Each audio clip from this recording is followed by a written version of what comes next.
बच्चों देखिए, एक क्वेश्चन हमने लिखा है ऐसे ही। और ये क्वेश्चन बच्चों क्या है, ये अभी देखिए बहुत सरल क्वेश्चन है। ये तो अभी जे एडवांस 2025 में पूछा गया है ना, लेकिन ये नीट में भी पूछा जा सकता है। ये सरल सवाल है ना। अभी तो ये पूछा गया जे एडवांस 2025 में, है ना। 2025 में पूछा गया। ये 2025 में ये क्वेश्चन पूछा गया, ठीक है भाई। लेकिन ये नीट में भी पूछा जा सकता है, ये मेंस लायक भी क्वेश्चन है ना।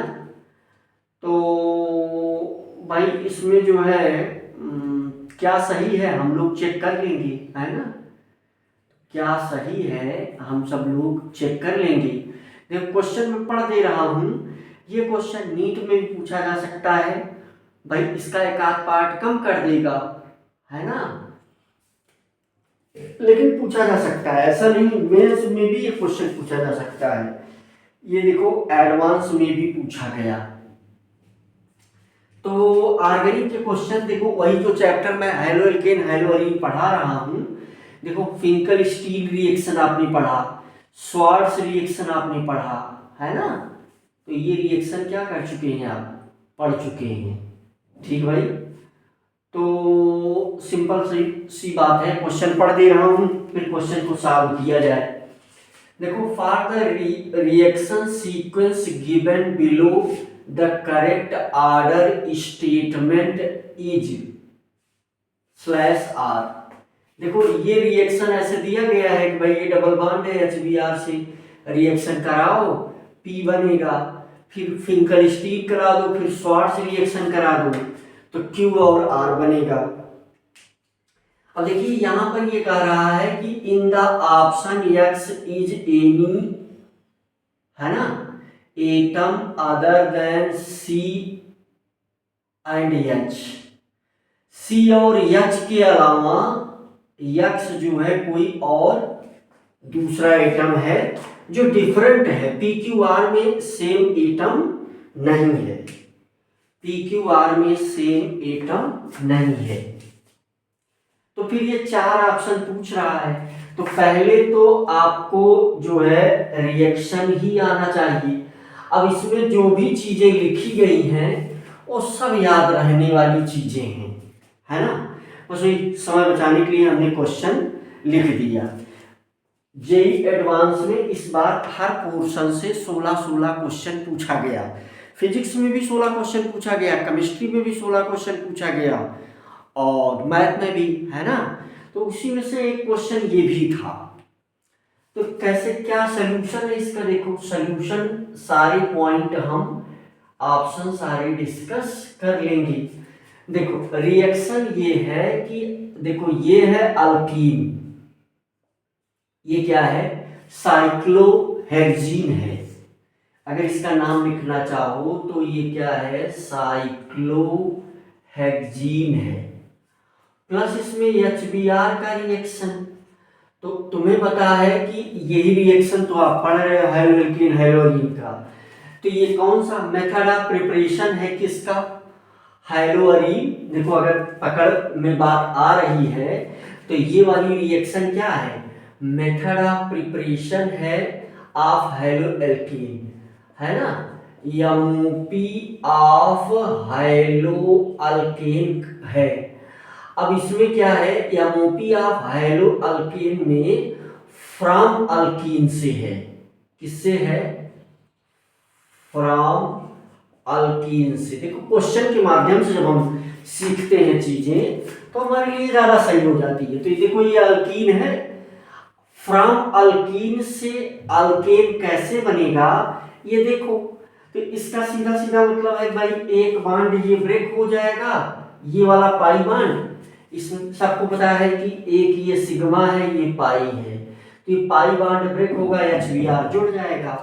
तो यहाँ जो ये कंपाउंड बनेगा साइक्लोब्रोमोहेक्सेन, है ना। सारे पॉइंट वही जुड़े हुए हैं, जल्दी से बनाने के लिए ऐसा बना दिया जाता है, नहीं तो समय लगेगा। देखो ये सब जुड़ा हुआ है ना।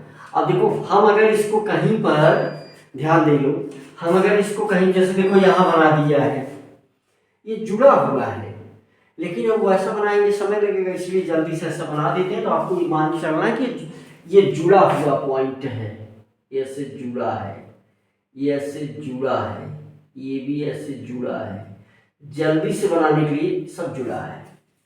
ठीक है, बांड टूटेगा, एक जगह हाइड्रोजन लग जाएगा, एक जगह Br लगा दो। चलो यहाँ हमने लगा दिया Br। अब हाइड्रोजन तो अंदर ही चला गया, वो तो उसका कोई अर्थ है नहीं, है ना, वो दिखाने का कोई अर्थ नहीं है। अब देखो फिंकलस्टीन रिएक्शन क्या है? फिंकलस्टीन रिएक्शन है NaI के प्रेजेंस में, एसीटोन के प्रेजेंस में NaI से रिएक्शन। तो देखो ये बन जाएगा, यहाँ I लग जाएगा, प्लस NaBr यहाँ निकल जाएगा।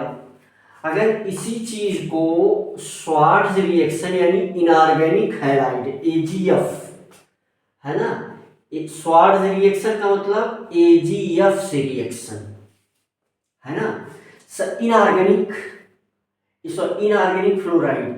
तो यहां से Br को हटा देगा, तो ये Br की जगह कौन ले लेगा भाई? Br की जगह कौन ले लेगा? F ले लेगा, फ्लोरीन ले लेगा। ठीक है, तो NaI एसीटोन, है ना, AgF NaBr, तो ये सारी जगह है ना। तो अब इसमें देखो ऑप्शन चेक, रिएक्शन देखो, अगर इतना आप पहले से पता है तो सब पढ़ चुके हो, है ना, तो एक एक चीज चेक कर लेते हैं। देखो CX bond length in PQR follows following order, QRP, है ना, देख लो ये क्या है? P है, ये क्या है? ये P है, और ये Q है, ये R है। तो देखो बॉन्ड लेंथ इन PQR, है ना, CX bond length in PQ and R follows QRP, है ना, QRP। देखो तो बॉन्ड लेंथ देखो तुम्हें पता था, बॉन्ड पहले ऑप्शन ए चेक करेंगे हम कि सही है कि नहीं है, ऑप्शन ए। अब इसमें जो सही तो एक ही मारना था जल्दी से, लेकिन सारे ऑप्शन आपको बता दे रहा हूं भाई, कोई चीज गलत है तो क्यों गलत है ना, ये भी जानना जरूरी है भाई। हो सकता है कि जो गलत है वही अगले बार सही वाला ऑप्शन हो, तो यानी एक्सप्लेन कर रहा हूं मैं इन चीजों को, है ना। तो देखो जैसे कि हमें बॉन्ड लेंथ, देखो बॉन्ड लेंथ फॉर CX, तो बॉन्ड लेंथ फॉर CX, ये बॉन्ड CX का बॉन्ड लेंथ क्या होता था भाई? CX का बॉन्ड लेंथ होता था CI bond greater than CBr bond greater than CCl bond greater than CF bond, ऐसा होता था, है ना। तो देखो इसमें CCl तो है नहीं, अब उसकी आवश्यकता ही नहीं है। अगर CCl नहीं है तो इसको हम अब नहीं लिखा करेंगे, बाकी वाला ऑर्डर तो लेकिन सेट है ना। तो बाकी जो है CI क्या है, देखो यही क्या है, CI है, इसका मतलब ये Q है ग्रेटर देन, फिर Br है, इसका मतलब ये P है, ये P है, फिर ग्रेटर देन R है, ग्रेटर देन R है, तो ये बनेगा। इसमें देखो क्या किया है, इसमें R को पहले दे दिया है, इसलिए ये पहला वाला ऑप्शन तो क्या हो गया, गलत हो गया। ठीक है, सही ऑर्डर उसका ये था, है ना, क्योंकि बॉन्ड लेंथ का ऑर्डर यही है। अब फिर आओ दूसरा बी ऑप्शन चेक करते हैं, CX बॉन्ड एंथैल्पी इन, है ना, CX bond enthalpy in PQR follows the order. B option देखो चेक करो, तो मतलब बॉन्ड एंथैल्पी की बात आएगी। किसकी बात आएगी? Bond enthalpy. तो बी ऑप्शन में देखो बॉन्ड एंथैल्पी। अब शॉर्ट लिख रहा हूं, आप फुल फॉर्म लिखिएगा, बॉन्ड एंथैल्पी फॉर CX। तो इसमें भी इसी का अपोजिट ही होता है। इसका मतलब कि देख लो, इसका मतलब कि इसमें क्या होगा, CF की बॉन्ड एंथैल्पी सबसे ज्यादा थी, CF की सबसे ज्यादा थी। फिर इसी का अपोजिट है ना, CCl की थी, फिर CBr की थी, सबसे कम बॉन्ड एंथैल्पी थी CI की। इसकी चर्चा नहीं की गई तो इसकी बात नहीं करेंगे। तो देखो ये क्या है, CF कहाँ है, यही तो है CF। इसी में क्या है भाई, ये वाला CF है, देखो ये CBr है, ये क्या है CI है। तो देखो CF का मतलब क्या है, CF का मतलब है R ग्रेटर देन, ये है नहीं छोड़ देंगे। CBr है, CBr का मतलब P, R greater than P greater than CI का मतलब Q, है ना। तो R greater than P greater than Q, इसका मतलब कि यही वाला ऑप्शन क्या है, सही था, है ना। ऑप्शन ए चेक कर लिया, बी चेक कर लिया, सी चलो चेक कर लेते हैं, सी क्यों गलत है ना। रिलेटिव, है ना, relative reactivity toward SN2 reaction in PQR follows. अब ये चेक करते हैं, ऑप्शन सी चेक करते हैं। देखो क्वेश्चन तो हो गया है भाई, क्वेश्चन तो हो गया है कंप्लीट, ठीक है, लेकिन अब इसके ऑप्शन हम लोग चेक कर रहे हैं क्यों गलत हैं। तो सी ऑप्शन में relative reactivity toward SN2 reaction, है ना, रिलेटिव रिएक्टिविटी शॉर्ट में लिख रहा हूं, relative reactivity toward SN2, toward SN2, है ना, रिएक्शन SN2 रिएक्शन। तो देखो रिएक्टिविटी कैसे डिसाइड करते थे हम लोग, ध्यान से समझने का प्रयास करो। रिएक्टिविटी कैसे डिसाइड करते थे, जो बॉन्ड वीक होगा वो जल्दी से टूट जाएगा, जल्दी वो ज्यादा कमजोर होगा, ज्यादा कमजोर होगा तो ज्यादा रिएक्टिव होगा। इसका मतलब ज्यादा रिएक्टिव यानी रिएक्टिविटी का आर्डर भी क्या होगा, बॉन्ड लेंथ का जो आर्डर होगा यही आर्डर, यानी ये बॉन्ड वीक होगा तो जल्दी टूट जाएगा, है ना। और बढ़िया लीविंग ग्रुप जिसमें रहेगा तो वो भी, है ना। तो जैसे रिएक्टिविटी का अगर मैं ये आर्डर लिखूं, क्या आर्डर लिखूं, CI greater than CBr greater than CCl greater than CF, ये रिएक्टिविटी है, ये आर्डर है रिएक्टिविटी का। तो इसमें जो है, जो आंसर है रिएक्टिविटी का ये आर्डर क्यों है, इसमें जो आंसर आएगा तो भाई देखो रिएक्टिविटी सबसे ज्यादा किसकी है, Q की, फिर किसकी है, CBr P की, है ना, फिर किस सबसे ज्यादा देखो रिएक्टिविटी किसकी है, Q की है ना, ये QCI की है, फिर CBr की है, फिर CF की है, CF का मतलब R, अभी R है। अच्छा ये जो है आंसर ये होना चाहिए था, लेकिन ये नहीं दिया गया है, ये दिया गया है, इसका मतलब कि ये भी ऑप्शन गलत है। अब गलत तो हालांकि सभी हैं, लेकिन क्यों गलत है उसी चीज को एक्सप्लेन कर रहा हूं। मान लो यहाँ रीजन पूछे, रीजन, कभी कभी ये अकेला क्वेश्चन पूछ करके रीजन पूछ लिया जाएगा, तो इसका रीजन क्या लिखेंगे भाई। रिएक्टिविटी कैसे होगी, बॉन्ड लेंथ जो है ना, bond length, order of bond length, इसका रीजन, पहला रीजन क्या है, order of bond length, bond length, order of bond length यही है। बॉन्ड लेंथ का ऑर्डर इस प्रकार से है, और ऑर्डर दूसरा रीजन क्या है, दूसरा रीजन है better leaving group, better leaving group, better leaving group. तो सभी को पता है कि बढ़िया लिविंग ग्रुप कौन सा है, आई है, फिर उसके बाद कौन सा है, बी आर है, फिर उसके बाद क्या है, सी एल है, सबसे पुअर लिविंग ग्रुप है फ्लोरीन। तो इसलिए देखो ये अपने आप में अकेला ही एक क्वेश्चन था। अब चलो डी वाला ऑप्शन चेक कर लेते हैं, है ना, मिटा करके डी वाला ऑप्शन चेक कर लेते हैं।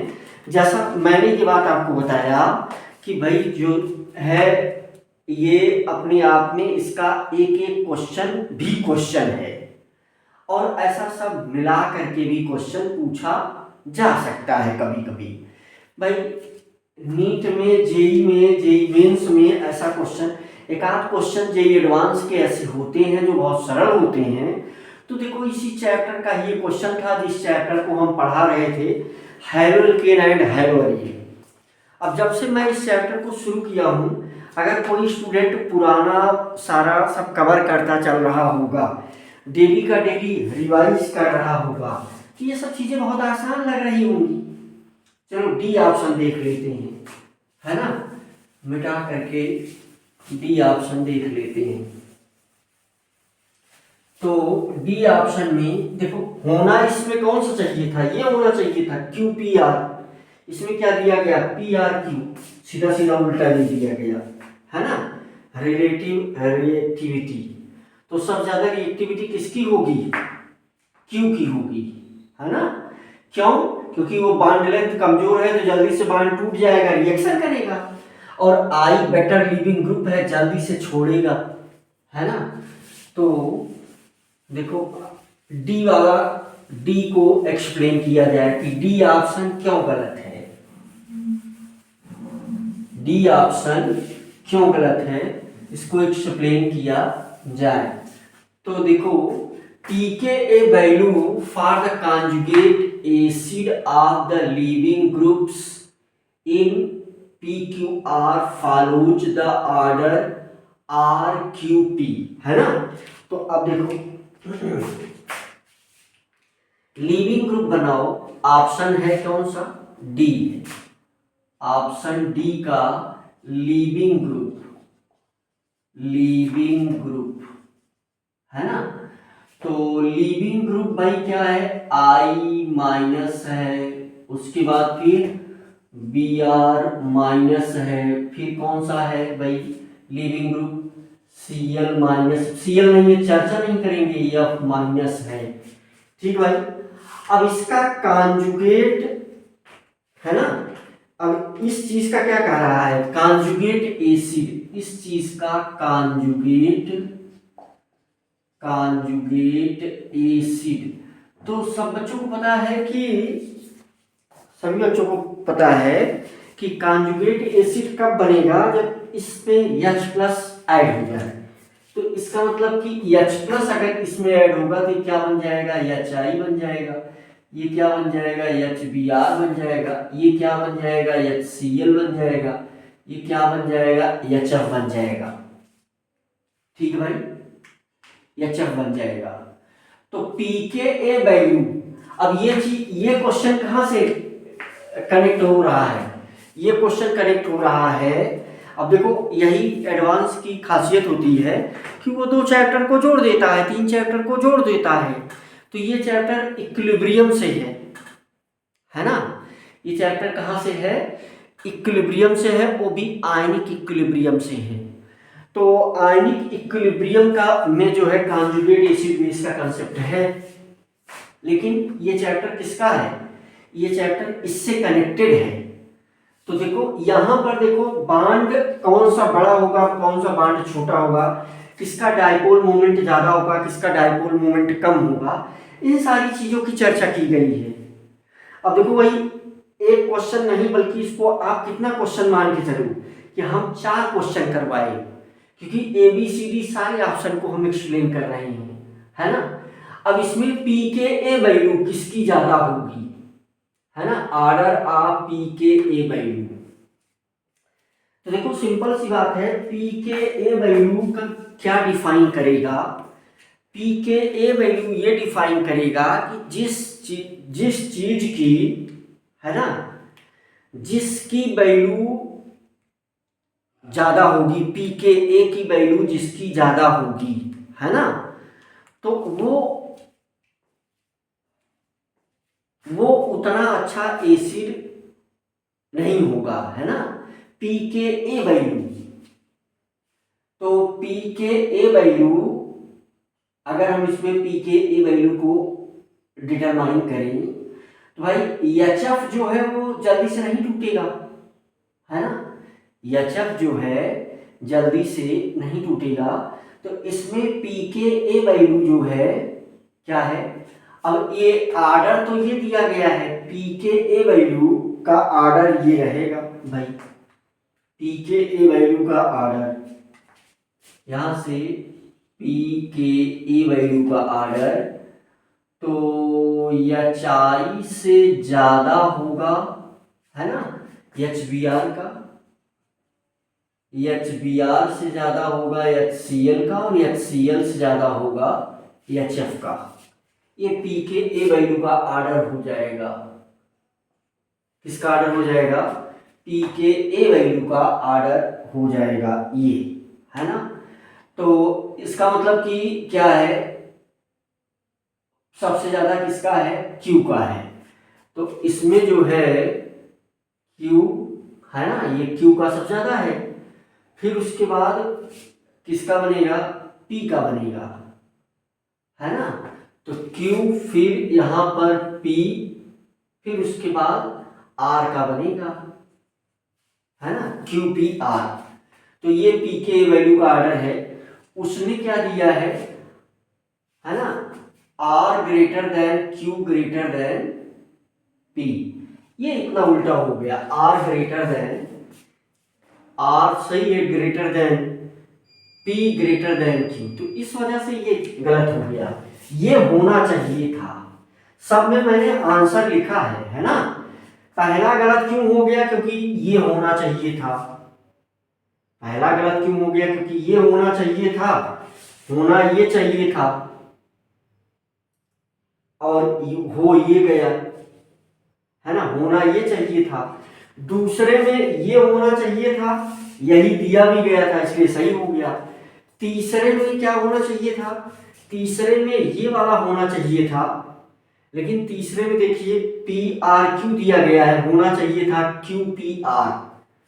और चौथे में होना क्या चाहिए, क्यू पी आर होना चाहिए, लेकिन दिया क्या गया है, आर क्यू पी, है ना, दिया क्या गया है, आर क्यू पी। इसलिए ये वाला भी ऑप्शन क्या हो गया, रॉन्ग हो गया, है ना। तो ये जो है ये क्या है, दैट इज डी ऑप्शन, है ना। डी ऑप्शन को हम लोगों ने एक्सप्लेन किया। अब चलो इसमें जो है कुछ और चीजें पढ़ते हैं, है ना, तो कुछ और बातें डिस्कस करते हैं। अब इस चैप्टर में उसके आगे आज हम अच्छे इम्पोर्टेंट चीज़ों का डिस्कशन करेंगे, जैसे न्यूक्लियोफिलिसिटी और बेसिसिटी को डिस्कस करेंगे, पोलर प्रोटिक और पोलर एप्रोटिक सॉल्वेंट कैसे न्यूक्लियोफिलिसिटी को प्रभावित करता है, ये चीज़ हम समझेंगे, है ना। और एनर्जी प्रोफाइल डायग्राम भी देखेंगे, किसका, SN1 और SN2 रिएक्शन का। तो ये क्वेश्चन आप देख सकते हैं यहाँ से। और इसके साथ ही जो है हम लोग इस चैप्टर में थोड़ा सा और आगे बढ़ेंगे। चाहते तो हम ख़त्म कर चुके होते चैप्टर, परंतु हम सोच रहे हैं कि कुछ क्वेश्चन भी हो जाए, नहीं तो अब तक हमने एक दो वीडियो में ऐसा कह भी दिया था, तो अगर चाहते तो ये ख़त्म हो चुका होता, लेकिन यहाँ क्वेश्चन भी हैं, तो उसी क्वेश्चन को हम आपके साथ डिस्कस कर रहे हैं, राइट बच्चों। पिछले लेक्चर के बाद जो है हम ने एक क्वेश्चन किया, और अब इस क्वेश्चन के बाद हम आगे बढ़ेंगे, राइट। तो उसी के आगे और बहुत सारे टॉपिक और बहुत सारी चीज़ें समझते हुए, राइट। तो चलिए आगे बढ़ते हैं। तो अभी हम बनाएंगे energy profile diagram of SN1 and SN2, है ना। एनर्जी प्रोफाइल डायग्राम, तो रीडिंग है हमारी energy profile diagram for SN1 and SN2। चाहे तो आप बनाते भी रहें, हम जो है जल्दी से बना दे रहे हैं, आप बनाते रहेंगे हम मिटा लेंगे। तो हेडिंग है हमारी क्या, energy profile diagram, energy profile diagram, है ना। तो इसमें जो है सबसे पहले किसका बनाएंगे, SN1 का बनाएंगे। तो SN1 का जो एनर्जी प्रोफाइल डायग्राम है वो कैसे आता है देखो, एनर्जी प्रोफाइल डायग्राम जो है SN1 का वो कुछ इस प्रकार से आएगा। देखो ये जो है इस पर क्या है, जैसे जैसे हम ऊपर चलेंगे तो E बढ़ेगी, एनर्जी बढ़ेगी, ठीक भाई।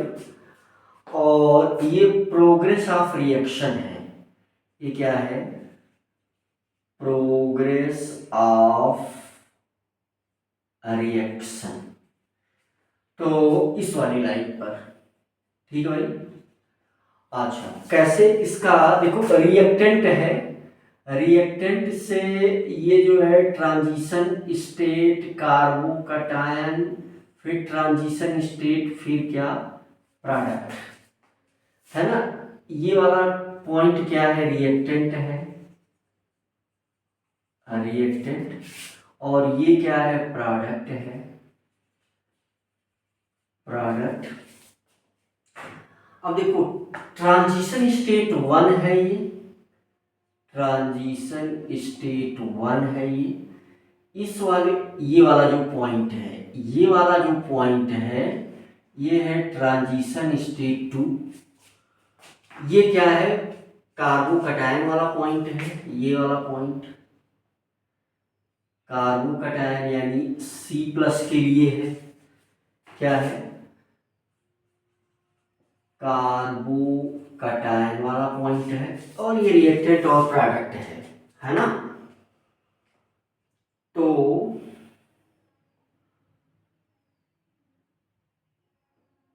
ये इंटरमीडिएट है, कार्बोकैटायन ही क्या है, कार्बोकैटायन ही इंटरमीडिएट है, कार्बोकैटायन ही क्या है, इंटरमीडिएट है भाई। तो देखो जैसे SN1 आपने क्या पढ़ा था, SN1 आपने पढ़ा था भाई कि ये हमारे पास है RX, और इस ये जो है ये ब्रेक होगा तो ये R++X-, तो ये कार्बोकैटायन बना। और अभी इस कार्बोकैटायन से क्या आएगा, ये न्यूक्लियोफाइल, तो ये जो है रिएक्शन क्या बनेगा, R न्यूक्लियोफाइल इससे जुड़ जाएगा। ये R+ किसका काम कर रहा है भाई, यहां पर इलेक्ट्रोफाइल के जैसा, इलेक्ट्रोफाइल के जैसा काम कर रहा है। ओह, RS जो है किसके जैसा काम कर रहा है, इलेक्ट्रोफाइल के जैसा। इलेक्ट्रोफाइल क्या लिखा मैंने, इलेक्ट्रोफाइल के जैसा काम कर रहा है। तो ये इंटरमीडिएट है, ये क्या है, ये R जो है, R को ही हम क्या बोलते हैं, इंटरमीडिएट बोलते हैं, इंटरमीडिएट। तो इससे एक चीज बहुत साफ साफ क्लियर हो रही है कि number of transition state is equal to intermediate +1, है ना। इससे एक चीज क्या क्लियर हो रही है, number of transition state is equal to number of intermediate. I लिख दिया भाई, number of intermediate plus one. ठीक भाई, ये चीज जो है क्लियर हो रही है। अब आप इतना नोट करते रहें, तब तक हम इसको मिटा दें। फिर SN2 का बनाया जाए, है ना। फिर जो है SN2 का बनाया जाए, एनर्जी प्रोफाइल डायग्राम।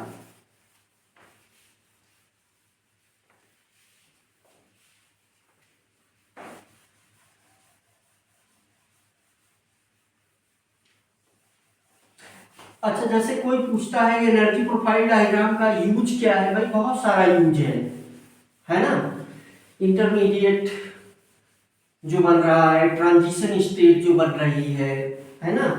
तो कैसे हम रिएक्शन, यानी कुल मिलाकर के काइनेटिक्स पर जब भी हम चलने का प्रयास करेंगे, है ना, बिना काइनेटिक्स के मैकेनिज्म क्लियर हो नहीं पाएगी, तो इसकी आवश्यकता बहुत अधिक पड़ती है। SN2 देखो, SN2 वाला मामला क्या है, ये है हमारा SN2, है ना। ऐसे भी लिखा जाता है ना, दोनों तरीके हैं। चलो हम ऐसे ही लिख रहे थे तो ऐसे ही लिखें SN2।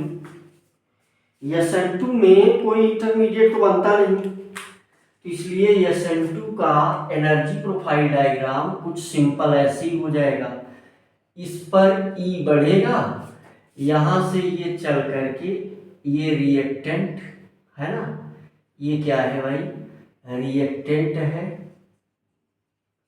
और ये वाला क्या है, प्रोडक्ट है, ये ट्रांजिशन स्टेट है ना।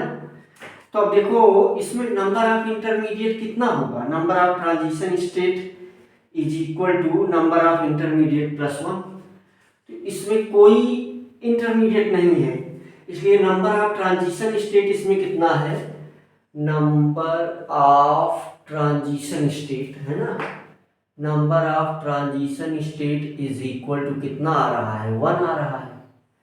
अब जैसे 1 आता भी है ना, जब हम लोग क्या करते थे, जब हम आर एक्स को प्लस NU माइनस, है ना, न्यूक्लियोफाइल से क्या करवाते थे, रिएक्शन करवाते थे, तो पहले ये ट्रांजिशन स्टेट ऐसे बनती थी, है ना। और देखो इस तरफ ये बॉन्ड ब्रेक होगा X, और इस तरफ ये बॉन्ड फॉर्मेशन होगा, यानी हो यहां बॉन्ड फॉर्मेशन होगा, है ना, यहां बॉन्ड ब्रेकिंग हो रही है।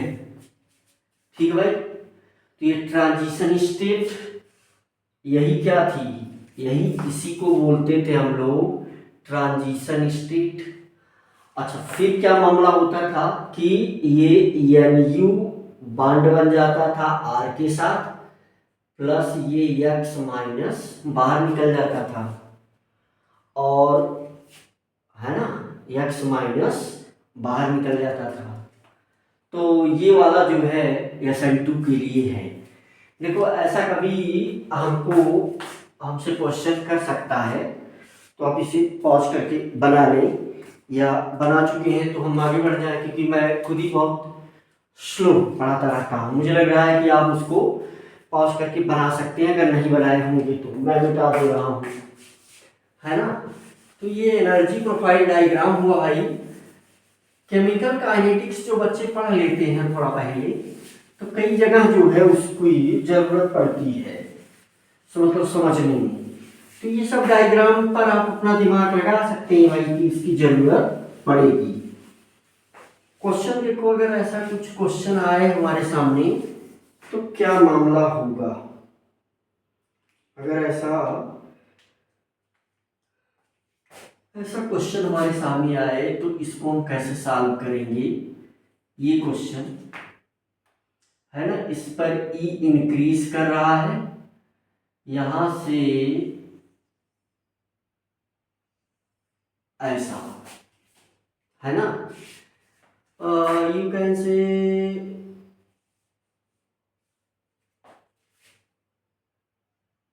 ये, और उसके बाद जो है थोड़ा कम ही कर दो,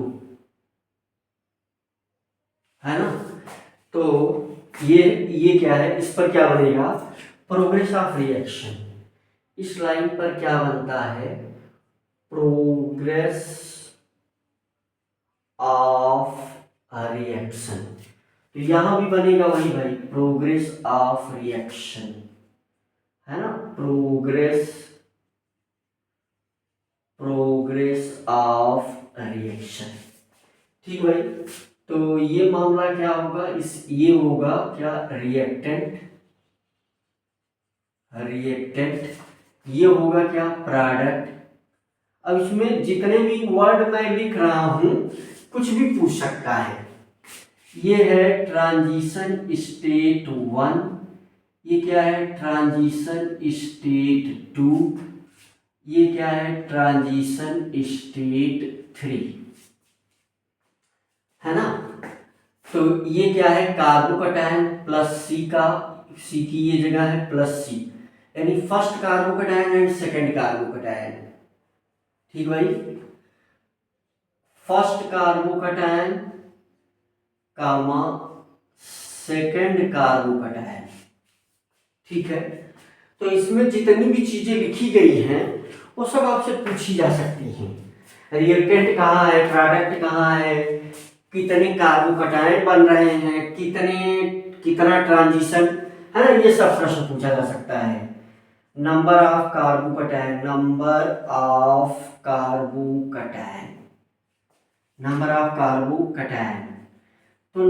कार्बोकैटायन कितना आया भाई, 2।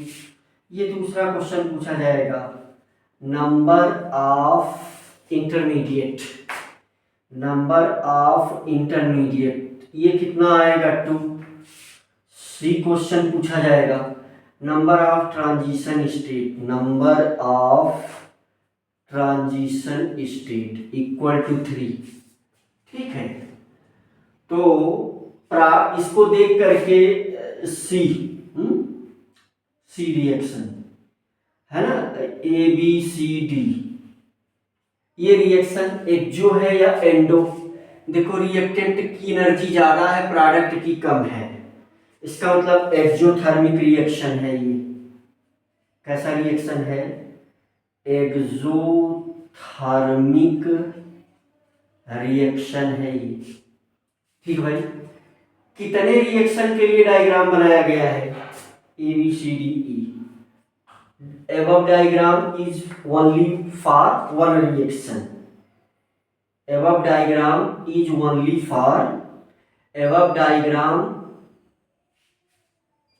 drawn only for one reaction, above diagram is drawn, है ना, above diagram is drawn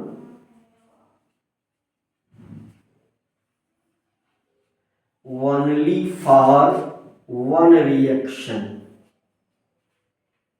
एक ही रिएक्शन के लिए क्या किया गया है, ये डायग्राम ड्रा किया गया है।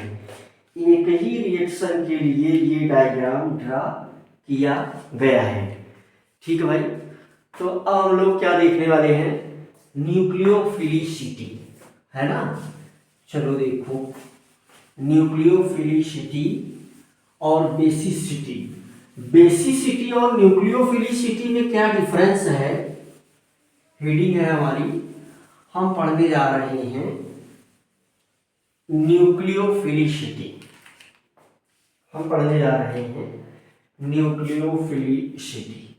तो हेडिंग है हमारी न्यूक्लियोफिलिसिटी,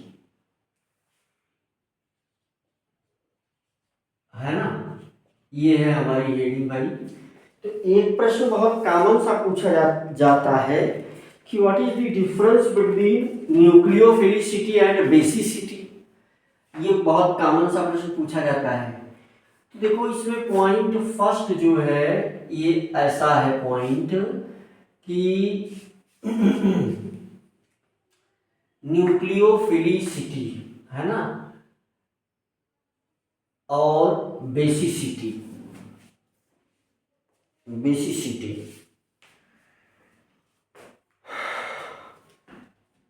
कैपेबिलिटी है ना, या टेंडेंसी, मोर न्यूक्लियोफिली टेंडेंसी भी, कैपेबिलिटी लिखना ज़्यादा अच्छा लगता है।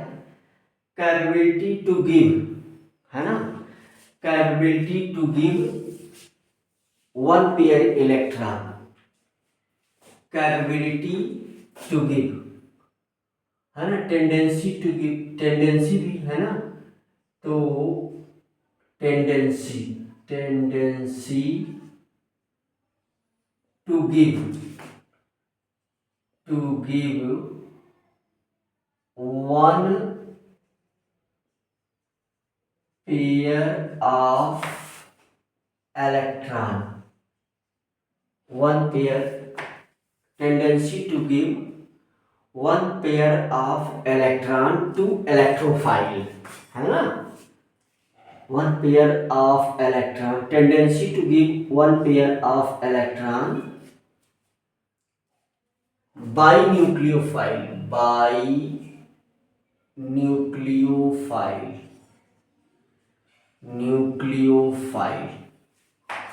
tendency to give one pair of electron by nucleophile, या क्या लिख दो, capability to give one pair of electron by nucleophile, या इसकी जगह पर एक दूसरा वर्ड लिखोगे और भी अच्छा लगेगा, कैपेबिलिटी। यहां पर दिस इज न्यूक्लियोफिलिसिटी, इसको हम क्या बोलते हैं भाई, इसको बोलते हैं हम न्यूक्लियोफिलिसिटी बोलते हैं। न्यूक्लियोफिलिसिटी किसकी प्रॉपर्टी है, न्यूक्लियोफाइल की है। न्यूक्लियोफिलिसिटी किसकी प्रॉपर्टी है, न्यूक्लियोफाइल की।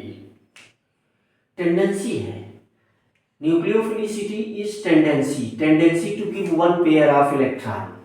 तो कौन ज्यादा दे सकता है, कौन ज्यादा दे सकता है ना।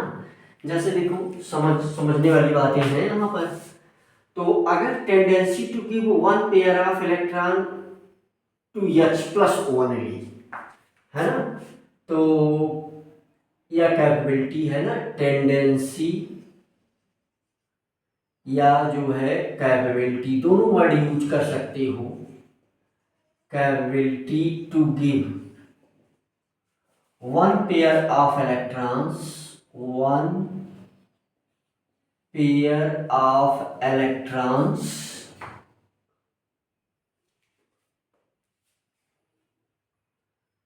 to है ना, tendency to give one pair of electrons. अच्छा देखो ध्यान से देखो, by nucleophile to electrophile, electrophile है ना। न्यूक्लियोफाइल के देखो ये चीज अलग है यहाँ है ना।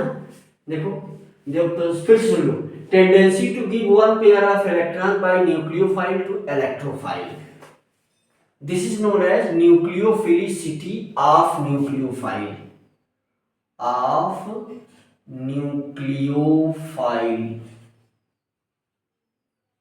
चलो फिर सुन लो, ये याद ही कराने के चक्कर में टीचर ऐसा कुछ करता है।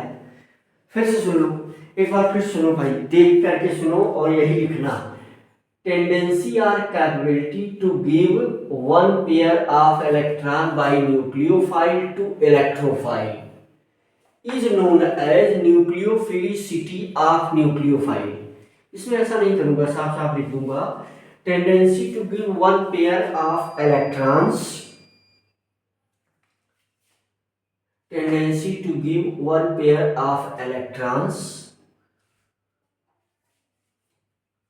by any chemical species, by any chemical species, by any chemical species, 2H+ ion. बात देखो ये बहुत इंपॉर्टेंट है, 2H+ ion is known as basicity of is known as basicity of that chemical species, that chemical species। देखो इसी चीज को थोड़ा सा एग्जाम्पल से क्लियर करते हैं। देखो ये CH3+ है, तो ये क्या है, कार्बोकैटायन है। इसको OH ने आकर के OH- ने, ये न्यूक्लियोफाइल है, ये इस समय किसका काम कर रहा है, न्यूक्लियोफाइल का काम कर रहा है। ये इस समय किस चीज का काम कर रहा है, न्यूक्लियोफाइल का काम कर रहा है। तो ये क्या बना लेता है, CH3OH। तो यहां ये क्यों बना, इसकी न्यूक्लियोफिलिसिटी की वजह से। अगर इस CH3 की जगह पर H+ रहा होता, ठीक भाई, अगर इसको ये OH- अपना ये 1 पेयर इलेक्ट्रॉन देता, अगर OH- अपना ये 1 पेयर इलेक्ट्रॉन देता तो ये क्या बनाता, H2O। तो यहां पर ये न्यूक्लियोफाइल के जैसा व्यवहार कर रहा है ना, ये केमिकल स्पीशीज के जैसा। यहां पर ये केमिकल स्पीशीज है, केमिकल स्पीशीज है। यहां पर इसकी बेसिसिटी वर्क कर रही है। यहां पर क्या क्या वर्क हो रहा है, कौन वर्क कर रहा है, बेसिसिटी। ये जो है इस समय ये न्यूक्लियोफाइल है, ये यहां पर क्या है, न्यूक्लियोफाइल है। और इस समय इस न्यूक्लियोफाइल, इस केमिकल स्पीशीज की बेसिसिटी वर्क कर रही है, बेसिसिटी वर्क कर रही है, ठीक भाई।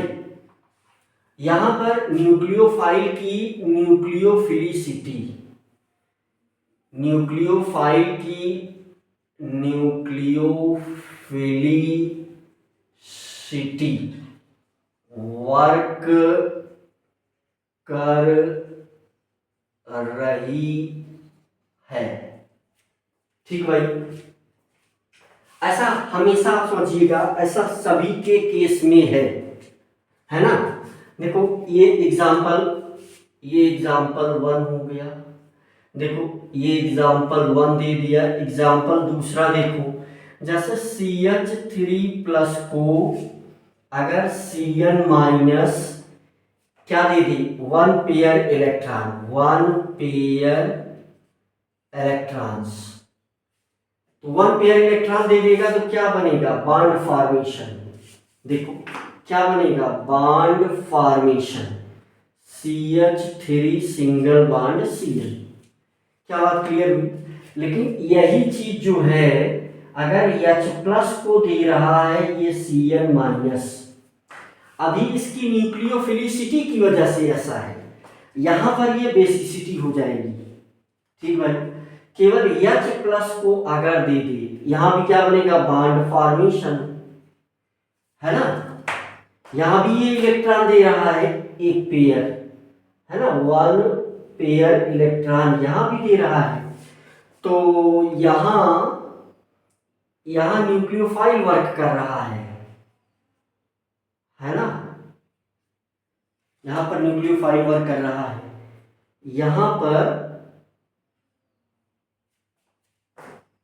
है ना hydroxide ion chemical species work कर रहा है, HCl। मोटी मोटी बातों का डिस्कशन हम लोग कर रहे हैं।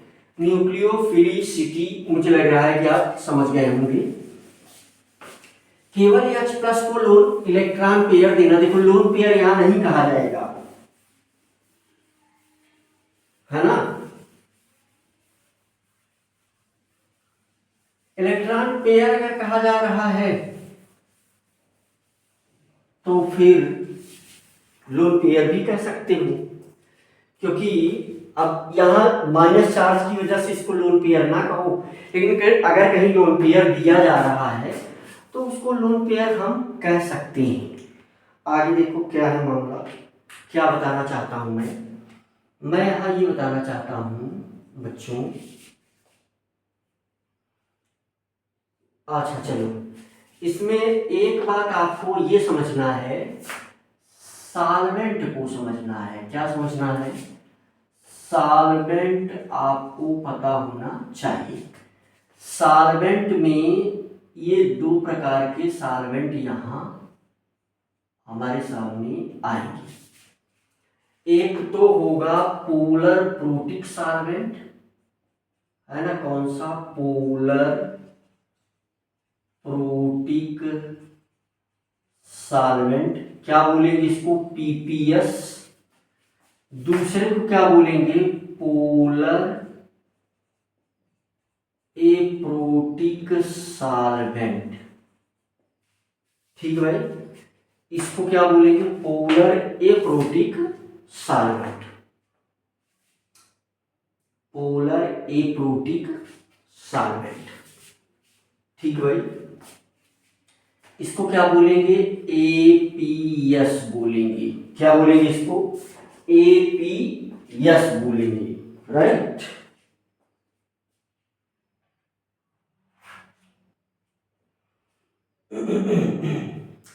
पोलर प्रोटिक सॉल्वेंट और पोलर एप्रोटिक सॉल्वेंट, राइट। तो पोलर प्रोटिक सॉल्वेंट और पोलर एप्रोटिक सॉल्वेंट। तो पोलर प्रोटिक सॉल्वेंट क्या है और पोलर एप्रोटिक सॉल्वेंट क्या है? एग्जाम्पल ही लिख देते हैं, बहुत ही क्लियर हो जाएगा। जैसे देखो इसमें एग्जाम्पल, पोलर प्रोटिक सॉल्वेंट में क्या क्या गिवन है। पहला तो है अमोनिया NH3, है ना, पहला अमोनिया हो गया। दूसरा क्या हो गया भाई? दूसरा हो गया, you can say this is ammonia related to, है ना, तो दूसरा एल्कोहल हो गया। तीसरा क्या हो गया?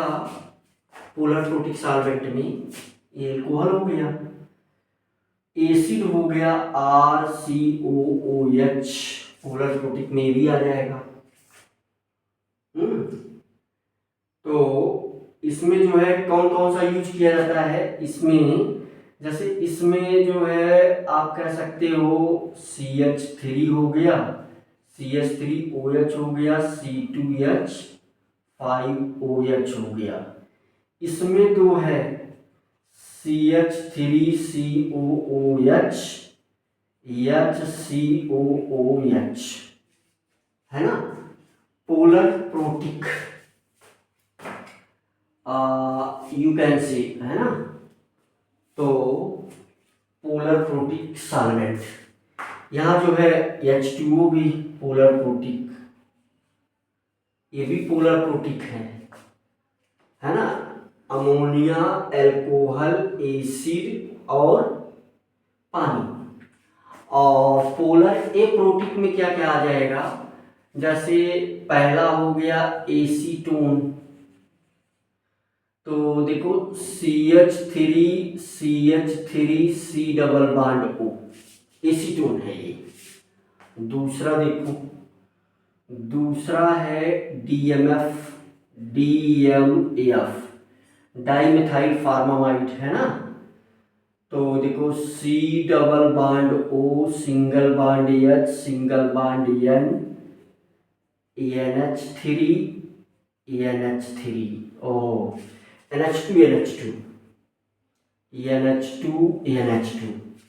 DMSO, dimethyl sulphoxide, DMSO। तो क्या हो जाएगा? CH3, है ना, CH3 और C डबल बॉन्ड O। अच्छा, THF भी है, टेट्राहाइड्रोफ्यूरान का स्ट्रक्चर कैसा है भाई? टेट्राहाइड्रोफ्यूरान का स्ट्रक्चर यहाँ बना दे रहा हूँ, ऐसा है। ये है THF, टेट्राहाइड्रोफ्यूरान। जहां जहां कार्बन है वहां वहां CH2 रख दो। देखो दोनों में एक विशेष फर्क ये दिख रहा है कि इस वाले कैटेगरी में दोनों में फर्क क्या दिख रहा है कि इस वाले कैटेगरी में hydrogen atom more electronegative atom से डायरेक्ट जुड़ा है। H atom, hydrogen atom is directly connected to, H atom is directly connected to, है ना, directly connected to more electronegative atom. यहां पर क्या है ना, मोर electronegative atom.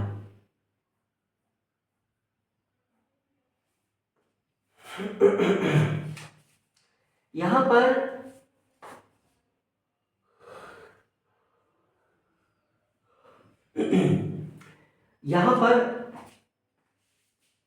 More electronegative atom से हाइड्रोजन एटम डायरेक्टली अटैच नहीं है। देखो ऐसा कह सकते हो कि ये बहुत ज्यादा इलेक्ट्रोनेगेटिव है, ये भी बहुत ज्यादा इलेक्ट्रोनेगेटिव है। देखो ये नाइट्रोजन इस नाइट्रोजन से भी जुड़ा हुआ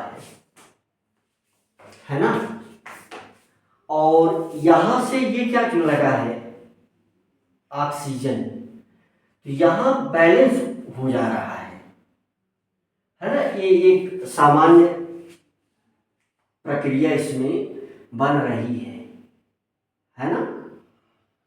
तो यहां पर जो है, यहां पर आप H atom is not directly attached,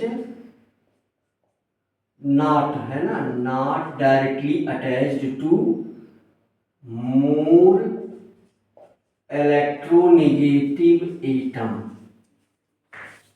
ये डायरेक्टली अटैच्ड नहीं है ना। तो इस वाले केस में क्या हो रहा है, देखो यहां भी नहीं अटैच है, यहां भी नहीं, ये ऑक्सीजन इसको क्या कर रहा है, मैनिपुलेट कर रहा है। यहां पर जो है और यहां पर भी देख रहे हो डायरेक्टली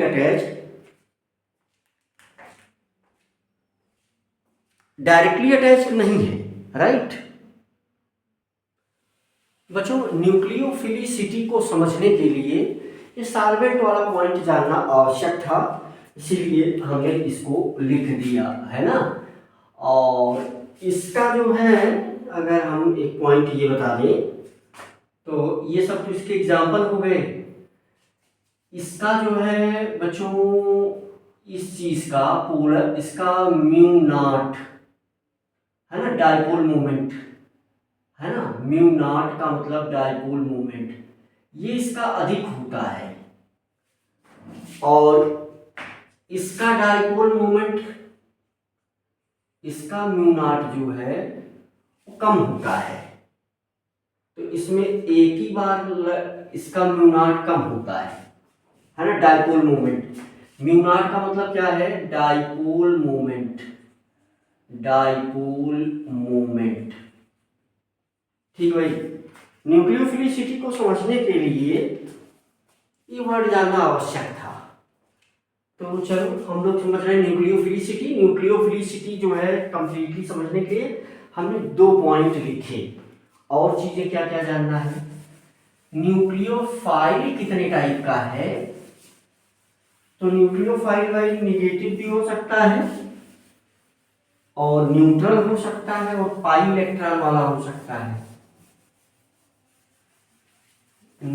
अगला पॉइंट ये है कि न्यूक्लियोफाइल कितने टाइप का हो सकता है, तो न्यूक्लियोफाइल 3 टाइप का हो सकता है, न्यूट्रल हो सकता है और नेगेटिव चार्ज वाला हो सकता है और पाई इलेक्ट्रॉन वाला हो सकता है। तो अगला पॉइंट है कि ये जो हमारा न्यूक्लियोफाइल है। ठीक भाई, तो ये न्यूक्लियोफाइल नंबर 1 क्या हो सकता है, नेगेटिव चार्ज वाला हो सकता है। कौन कौन सा एग्जाम्पल क्या है, OH minus, Cn minus, SH minus. ठीक भाई, और निगेटिव वाला न्यूक्लियोफाइल है ना। और क्या हो सकता है भाई, RO माइनस है ना, RO माइनस है ना, ये सब माइनस में है ना। OH Cn है ना, यहाँ से ये सब निगेटिव चार्ज वाले, जैसे I माइनस है ना, F माइनस, ये सब जो है निगेटिव चार्ज वाले न्यूक्लियोफाइल के जैसा काम करेंगे भाई। ठीक है। अच्छा, दूसरा जो है न्यूट्रल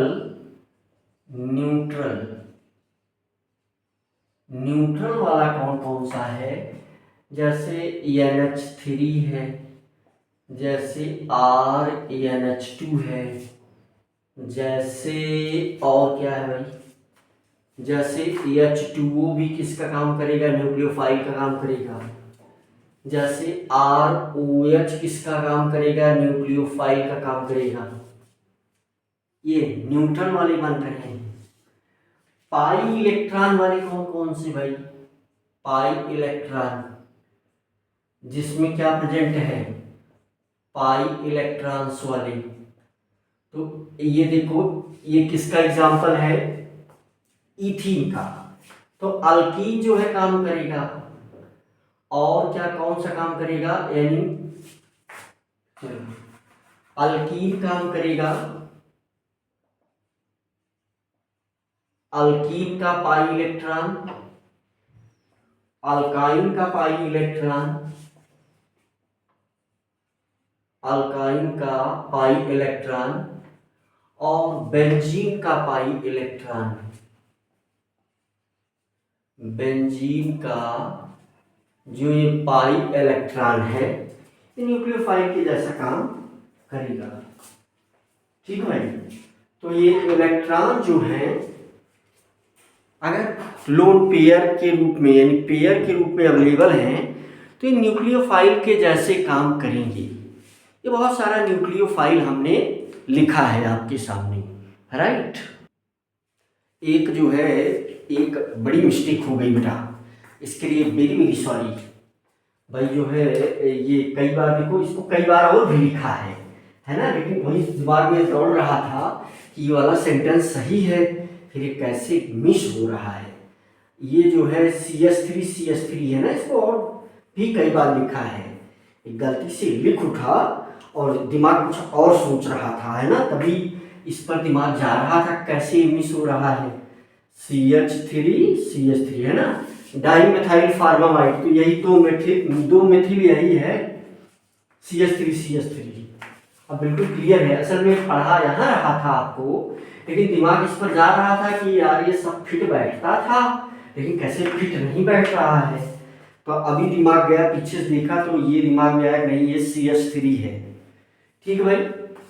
अच्छा, और देखो और पॉइंट क्या क्या जानने हैं इसमें, क्या क्या जानने हैं। और अच्छा, एक चीज तो ये जानना है भाई कि ये एम्बीडेंटेट है ना, इसमें दोनों दे सकता है। ये क्या है, एम्बीडेंटेट है ना, एम्बीडेंटेट न्यूक्लियोफाइल,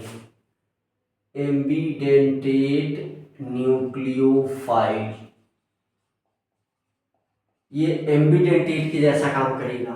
ठीक भाई।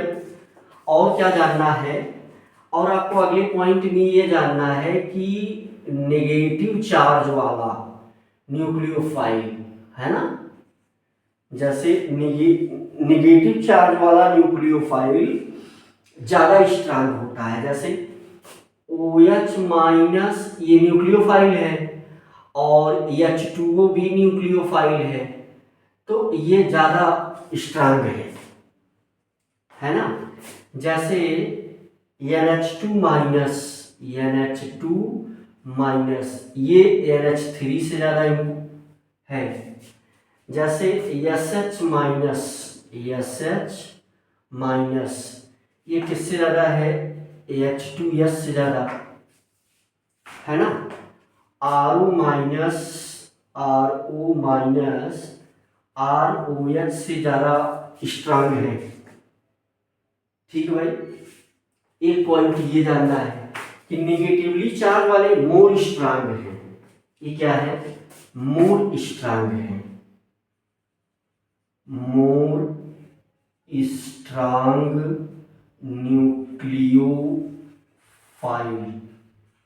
देखो न्यूक्लियोफाइल के जैसा काम तो ये भी करेगा। जैसे कौन सा करेगा, इसके पास लोन पेयर है, नाइट्रोजन के पास लोन पेयर है, सल्फर के पास लोन पेयर है, यहाँ ऑक्सीजन के पास लोन पेयर है। तो सब जो है क्या करेंगे, न्यूक्लियोफाइल के जैसा तो बिहेव करेंगे, लेकिन ये कंडीशन फॉलो करते हैं ये सब। अच्छा, न्यूक्लियोफिलिसिटी में और क्या जानना है आपको, जैसे अगर उसके पहले है ना, जैसे इसमें ये जानना है कि H2O जो है, जैसे अगर उसके पास जैसे मान लो ये जो है NH3 न्यूक्लियोफाइल है। जरा समझो, इस पॉइंट को समझ लो, लैंग्वेज लिखने की कोई आवश्यकता नहीं है, तुम चाहना तो लिख भी लेना। तो अब इससे स्ट्रांग न्यूक्लियोफाइल है NH2, तो ऐसे लिख दूं NH2 है ना, क्योंकि लोन पेयर यहीं कहीं से जाएगा। तो अगर इसके बगल में है ना, इसके बगल में अगर कोई और लोन पेयर वाला या इलेक्ट्रोनेगेटिव एटम है तो ये स्ट्रांग हो जाएगा इससे। अच्छा देखो, जैसे ये है R है ना, ROR,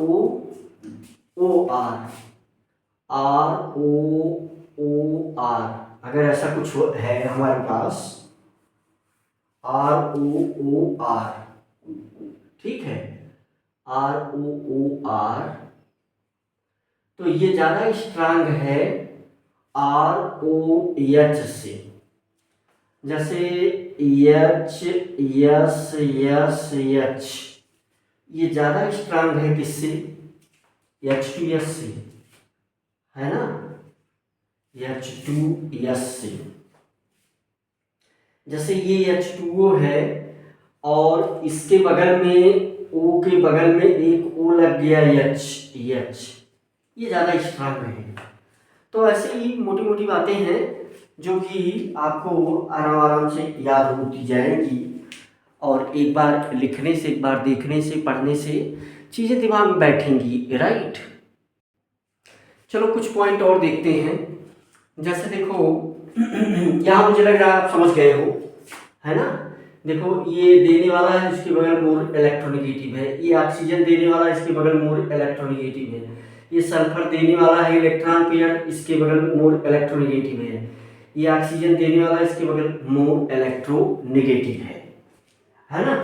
तो ऐसे ही सामान्य रूप से याद भी होगा। तो देखो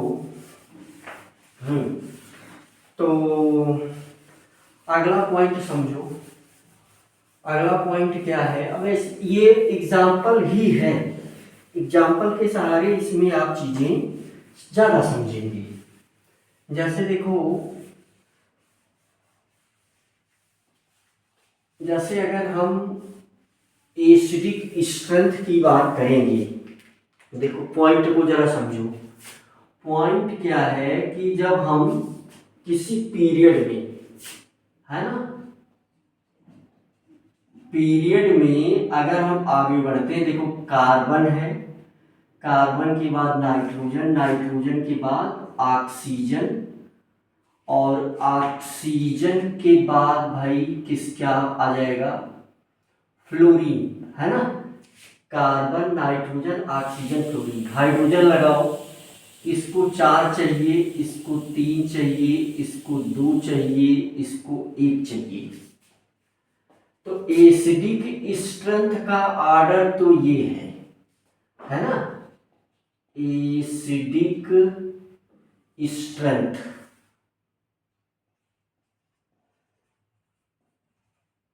एसिडिक स्ट्रेंथ का ऑर्डर ये है। ठीक भाई। अच्छा, इससे जो है आयंस बनाओ, निगेटिव आयंस, तो देखो इससे क्या बनेगा, CH3 माइनस, इससे क्या बनेगा, NH2 माइनस। ठीक है, और इससे क्या बनेगा, OH माइनस, इससे क्या बनेगा, F माइनस। तो ये जो आयंस है इनकी स्टेबिलिटी का ऑर्डर तो ये है, स्टेबिलिटी।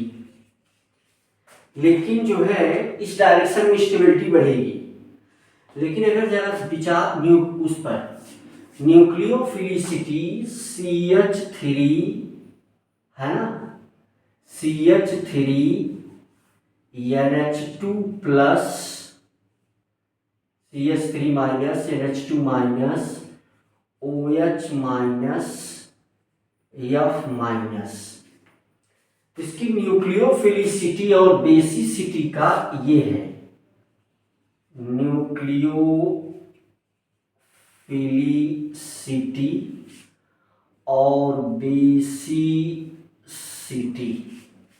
अभी क्या समझा रहा था मैं आपको ये समझा रहा था कि ये ज्यादा तेजी से इलेक्ट्रॉन देगा, किसको, H प्लस को या किसी इलेक्ट्रोफाइल को। इसकी मीनिंग क्या हुई, इसकी मीनिंग हुई कि CH3, इसकी मीनिंग ये हुई,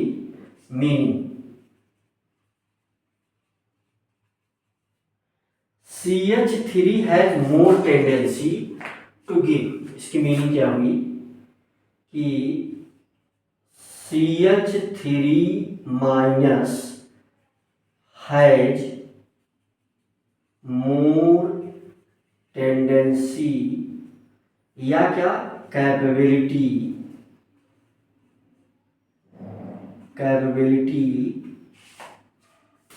to provide electron pair, to provide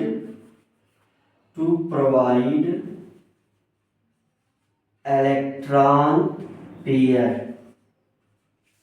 किसको किसको, दोनों को। H प्लस को दे देगा तो बेसिसिटी हो जाएगी, है ना, और बेसिसिटी पूरा लिखना। अगर किसी इलेक्ट्रोफाइल को दे देगा तो ये न्यूक्लियोफिलिसिटी हो जाएगी, है ना, न्यूक्लियोफिलिसिटी हो जाएगी, है ना, बेसिसिटी हो जाएगी। आप पूरा स्पेलिंग लिखना, मैं जानबूझ करके उतना लिख दिया हूं, ठीक है। तो एक मामला तो भाई ये है, ठीक है भाई। चलो अगला एक पॉइंट और देखते हैं, अगला एक पॉइंट और देखते हैं। अब देखो साल्वेंट के बेस पर भी बेसिसिटी और एसिडिटी चेंज होगी, और वो सब एक्सेप्शनल वाले मामले हैं, वो जरूर याद रहने चाहिए, वही पूछे भी जाते हैं, है ना। तो वो वाला पॉइंट भाई याद होना चाहिए। अच्छा, ये तो कहानी हो जाएगी, यानी इससे कंक्लूजन क्या निकला कि पीरियड में पैरेलल चलेगी, है ना। इससे कंक्लूजन क्या निकला, उसमें कितना दिख रहा है, हाँ दिख रहा, नीचे लिख सकता हूं। इसका मतलब कि बेसिसिटी पीरियड में, इसका मतलब क्या मिला, तो ऊपर ही लिख सकता हूं या नीचे भी लिख सकता हूं। देखो इन पीरियड, है ना, इन पीरियड बेसिसिटी पैरेलली चलेगी, बेसिसिटी पैरेलली चलेगी न्यूक्लियोफिलिसिटी के, कहाँ भाई, कहाँ, फिलिसिटी पीरियड में, कहां पर, इन पीरियड,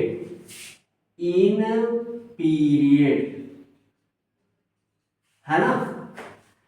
अच्छा, अगर साइज अधिक होगा तो फिर न्यूक्लियोफिलिसिटी अधिक होगी। साइज अगर अधिक होगा तो न्यूक्लियोफिलिसिटी अधिक होगी। देखो पॉइंट क्या है कि अगर साइज बड़ा है तो फिर न्यूक्लियोफिलिसिटी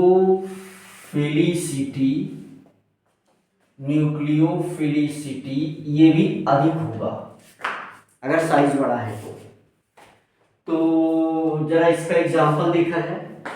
क्या है, जैसे देखो HI है तो ये ज़्यादा acidic strength, HI, HBr, HCl, HF इस डायरेक्शन में एसिडिक स्ट्रेंथ ये क्या कर रहा है, बढ़ रहा है भाई। ठीक है। अच्छा, स्टेबिलिटी की बात करें, अगर हम स्टेबिलिटी की बात करें तो I minus Br minus Cl minus F minus, है ना, एसिडिक स्ट्रेंथ ज़्यादा है तो स्टेबिलिटी जो है ना, स्टेबिलिटी का आर्डर इसमें क्या होगा,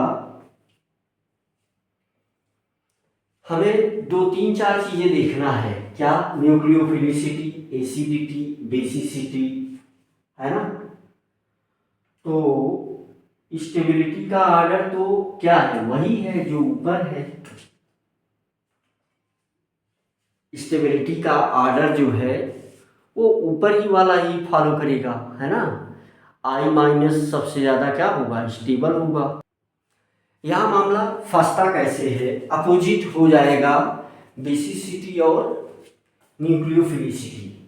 तो स्टेबिलिटी का आर्डर तो यही है भाई, यही आर्डर क्या है, स्टेबिलिटी का ये बढ़ेगा, लेकिन बेसिसिटी और न्यूक्लियोफिलिसिटी तो देखो I माइनस, यही लिख दी, अच्छा नहीं लिख पाएंगे, I माइनस, अच्छा यही जो है ये एक ही बार में लिख दें, 5 बार लिख रहे हैं। चलो अच्छा लिख दो, I माइनस, ठीक है, I माइनस ज्यादा, I माइनस से ज्यादा Br माइनस, इससे ज्यादा Cl माइनस, इससे ज्यादा F माइनस, ये आर्डर किसका होगा, बेसिसिटी की, बेसिसिटी की। अच्छा, इसका अपोजिट वाला आर्डर होगा I minus greater than Br minus greater than Cl minus greater than F minus, ये इसका आर्डर होगा, इसका न्यूक्लियोफिलिसिटी,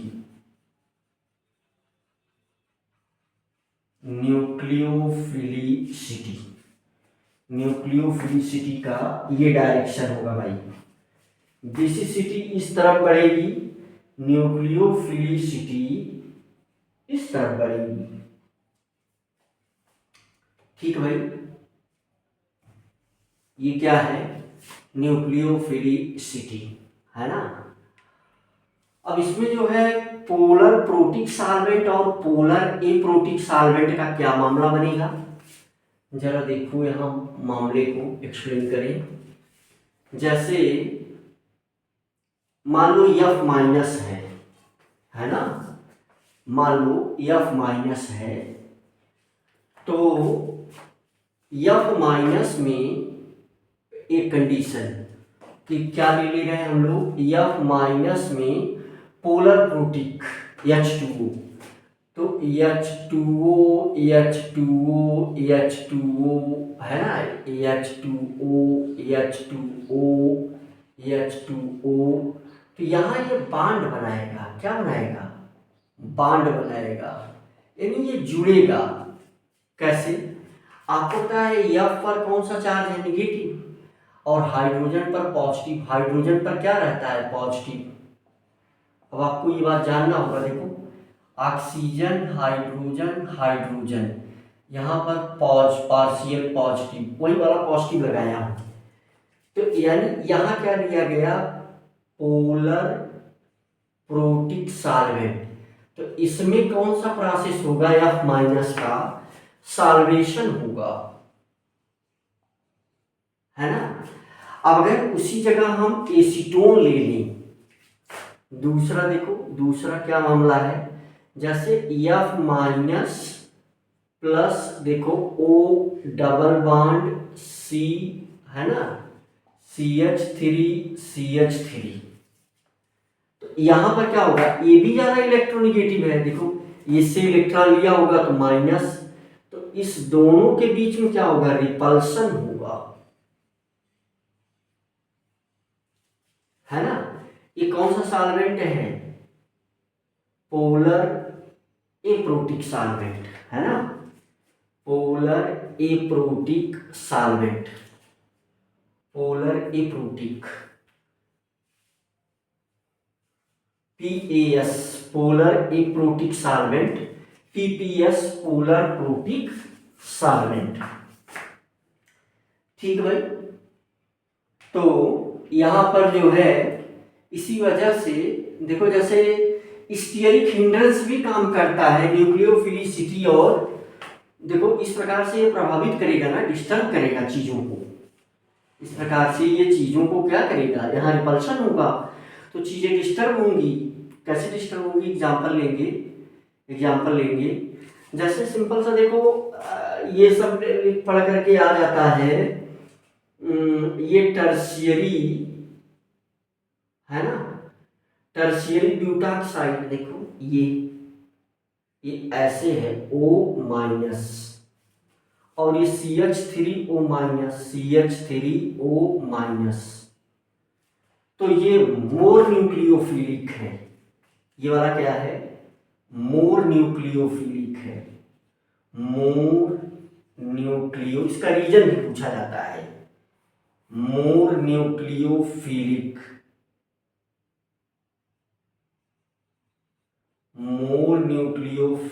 है, यानी इसकी न्यूक्लियोफिलिसिटी ज्यादा है, इसकी न्यूक्लियोफिलिसिटी ज्यादा है भाई, इसकी कम है। रीजन इसका पूछा जाता है, इसका रीजन क्या है, स्टीयरिक हिंड्रेंस, रीजन क्या है, स्टीयरिक हिंड्रेंस,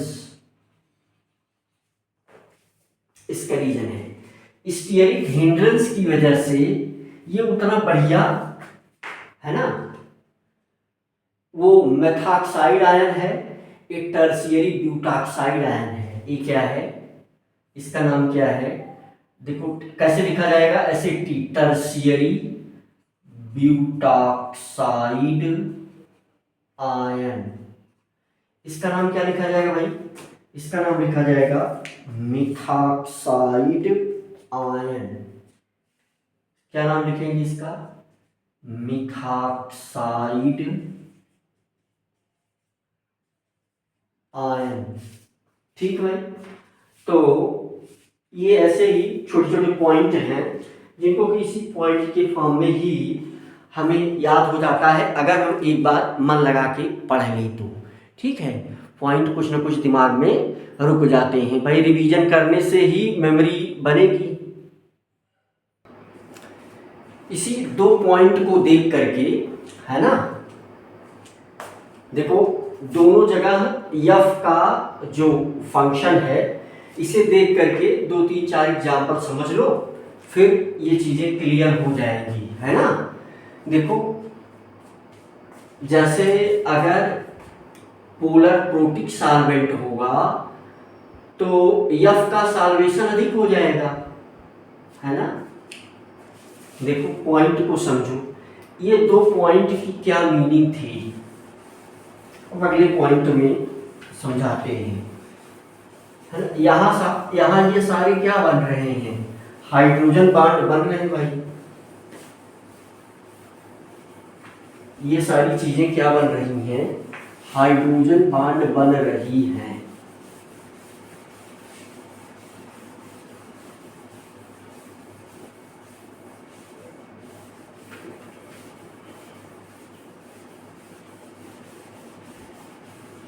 यहाँ देखो ये हाइड्रोजन बॉन्ड बन रहा है, ठीक है। जरा पॉइंट को और मीनिंग को समझो, तो 2 3 4 एग्जाम्पल देंगे, उससे बिल्कुल एकदम क्लियरिटी आ जाएगी, है ना। सारी सेट पेट एग्जाम्पल हैं ये, हर किताब में रहते हैं, है ना। तो देखो जरा सा क्या मामला है कि अगर ये F माइनस कहाँ प्रेजेंट है, ये पॉइंट है, यही 2 पॉइंट समझना है। अगर F माइनस कहाँ प्रेजेंट है, पीपीएस में प्रेजेंट है, पोलर प्रोटिक सॉल्वेंट में, पोलर प्रोटिक सॉल्वेंट में प्रेजेंट है, तो इसका मतलब क्या होगा कि मोर सॉल्वेशन, मोर सॉल्वेशन। अच्छा, मोर सॉल्वेशन हो जाएगा तो ये घुल जाएगा और इसकी अवेलेबिलिटी कम हो जाएगी।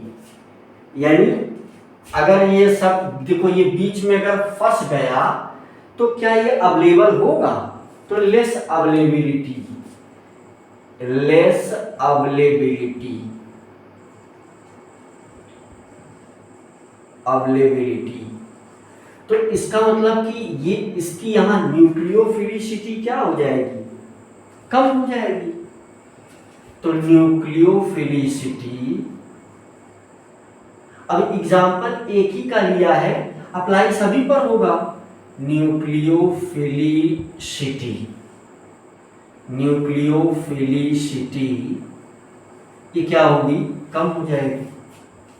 यही देखो F माइनस का पीपीएस के साथ, ये केवल F माइनस का मैंने एग्जाम्पल लिया है ना।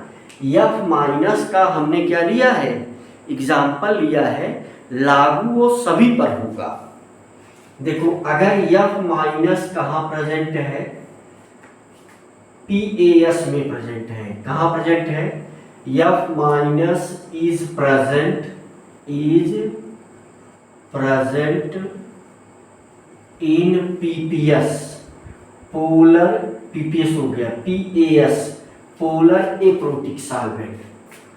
तो क्या मीनिंग होगा, देखो F की साइज छोटी है, F माइनस की साइज जो है, देखो F माइनस की साइज छोटी है। साइज छोटी होने की वजह से चार्ज डेंसिटी क्या होगी, चार्ज डेंसिटी ये ज्यादा होगी। क्या बात क्लियर हो रही है, चार्ज डेंसिटी ज्यादा होगी। और देखो चार्ज डेंसिटी ज्यादा होगी तो फिर देखो ओ, देखो यहाँ एसीटोन CH3, ठीक है। देखो इस पर पार्शियल नेगेटिव, F माइनस पर नेगेटिव, तो यहाँ क्या हो जाएगा, रिपल्शन। यहाँ कौन सा फोर्स लगेगा, रिपल्शन। इसकी क्या मीनिंग हुई, इसकी मीनिंग हुई मोर अवेलेबिलिटी, है ना, मोर अवेलेबिलिटी। मोर अवेलेबिलिटी का क्या मतलब हुआ कि वो ज्यादा अधिक अवेलेबल है, और ज्यादा अधिक अगर अवेलेबल है तो इसकी फिर न्यूक्लियोफिलिसिटी बढ़ जाएगी, है ना। इससे न्यूक्लियोफिलिसिटी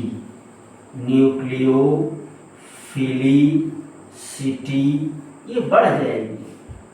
अब इसी चीज को अप्लाई कर देते हैं, कहाँ दिख रहा है ना, हाँ साफ साफ दिख रहा है, साफ साफ दिख रहा है। इसी चीज को जो है क्या करते हैं हम अदर एग्जाम्पल में अप्लाई कर देते हैं भाई। पीरियड में लेफ्ट टू राइट, चलो अगला पॉइंट क्या है, पीरियड में,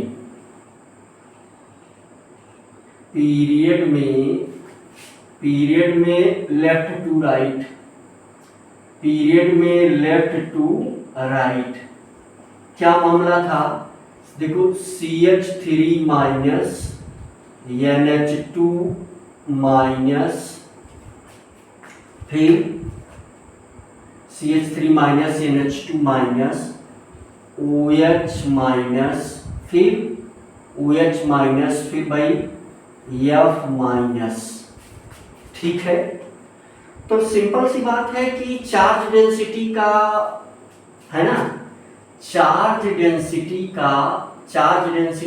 इसी डायरेक्शन में इंक्रीज करेगी। चार्ज डेंसिटी, है ना, चार्ज डेंसिटी इसी डायरेक्शन में इंक्रीज करेगी। देखो अब यहाँ हम बड़ा छोटा नहीं लगा रहे हैं, है ना, चार्ज डेंसिटी इसी डायरेक्शन में इंक्रीज करेगी।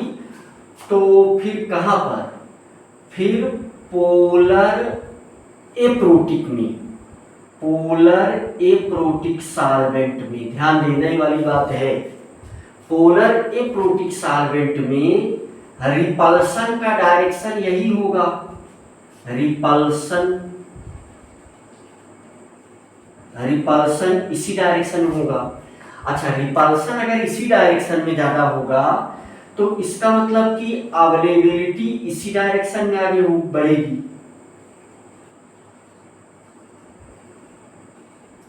अवेलेबिलिटी इसी डायरेक्शन में आगे बढ़ेगी, इसका मतलब न्यूक्लियोफिलिसिटी इसी डायरेक्शन में आगे बढ़ेगी। न्यूक्लियोफिलिसिटी,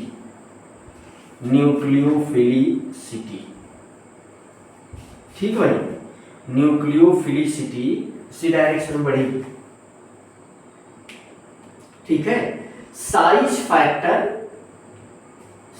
फैक्टर वो एक फैक्टर है जो अभी तक पढ़ा आपने, उसके हिसाब से ये कंक्लूजन आप निकाल सकते हैं, है ना, जो कुछ आपने पढ़ा अभी तक उसके हिसाब से ये कंक्लूजन आप निकाल सकते हैं।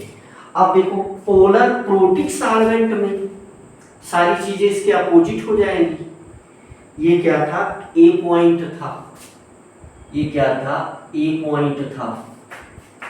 अच्छा, अब अगर हम इसमें, है ना, यहां ले लेके आए, इसी में समझा देते हैं, यहां ले लेते हैं ई। अब बी वाला मामला देखो, सब कुछ एज इट इज लिखा रहने दो, कंक्लूजन निकल रहा है। तो बी वाले में हमने क्या लिया है, पोलर, है ना, इसमें क्या लिया है, था पोलर एप्रोटिक। अब ले रहा हूं पोलर प्रोटिक सॉल्वेंट। अच्छा, पोलर प्रोटिक सॉल्वेंट जब लिया जाएगा तो फिर क्या मतलब है इसका, सॉल्वेशन इसी तरफ बढ़ेगा, अवेलेबिलिटी घटेगी, है ना। तो सॉल्वेशन क्या होगा, इसी डायरेक्शन में बढ़ेगा। फिर अवेलेबिलिटी क्या होगी, देखो डायरेक्शन सब वही वाला है, जब तक कि एरो नहीं, सब डायरेक्शन यही वाला है, एक एरो बन गया है, डायरेक्शन यही वाला है। अब अगर सॉल्वेशन जो है इस तरफ बढ़ेगा तो अवेलेबिलिटी क्या होगी, घटेगी।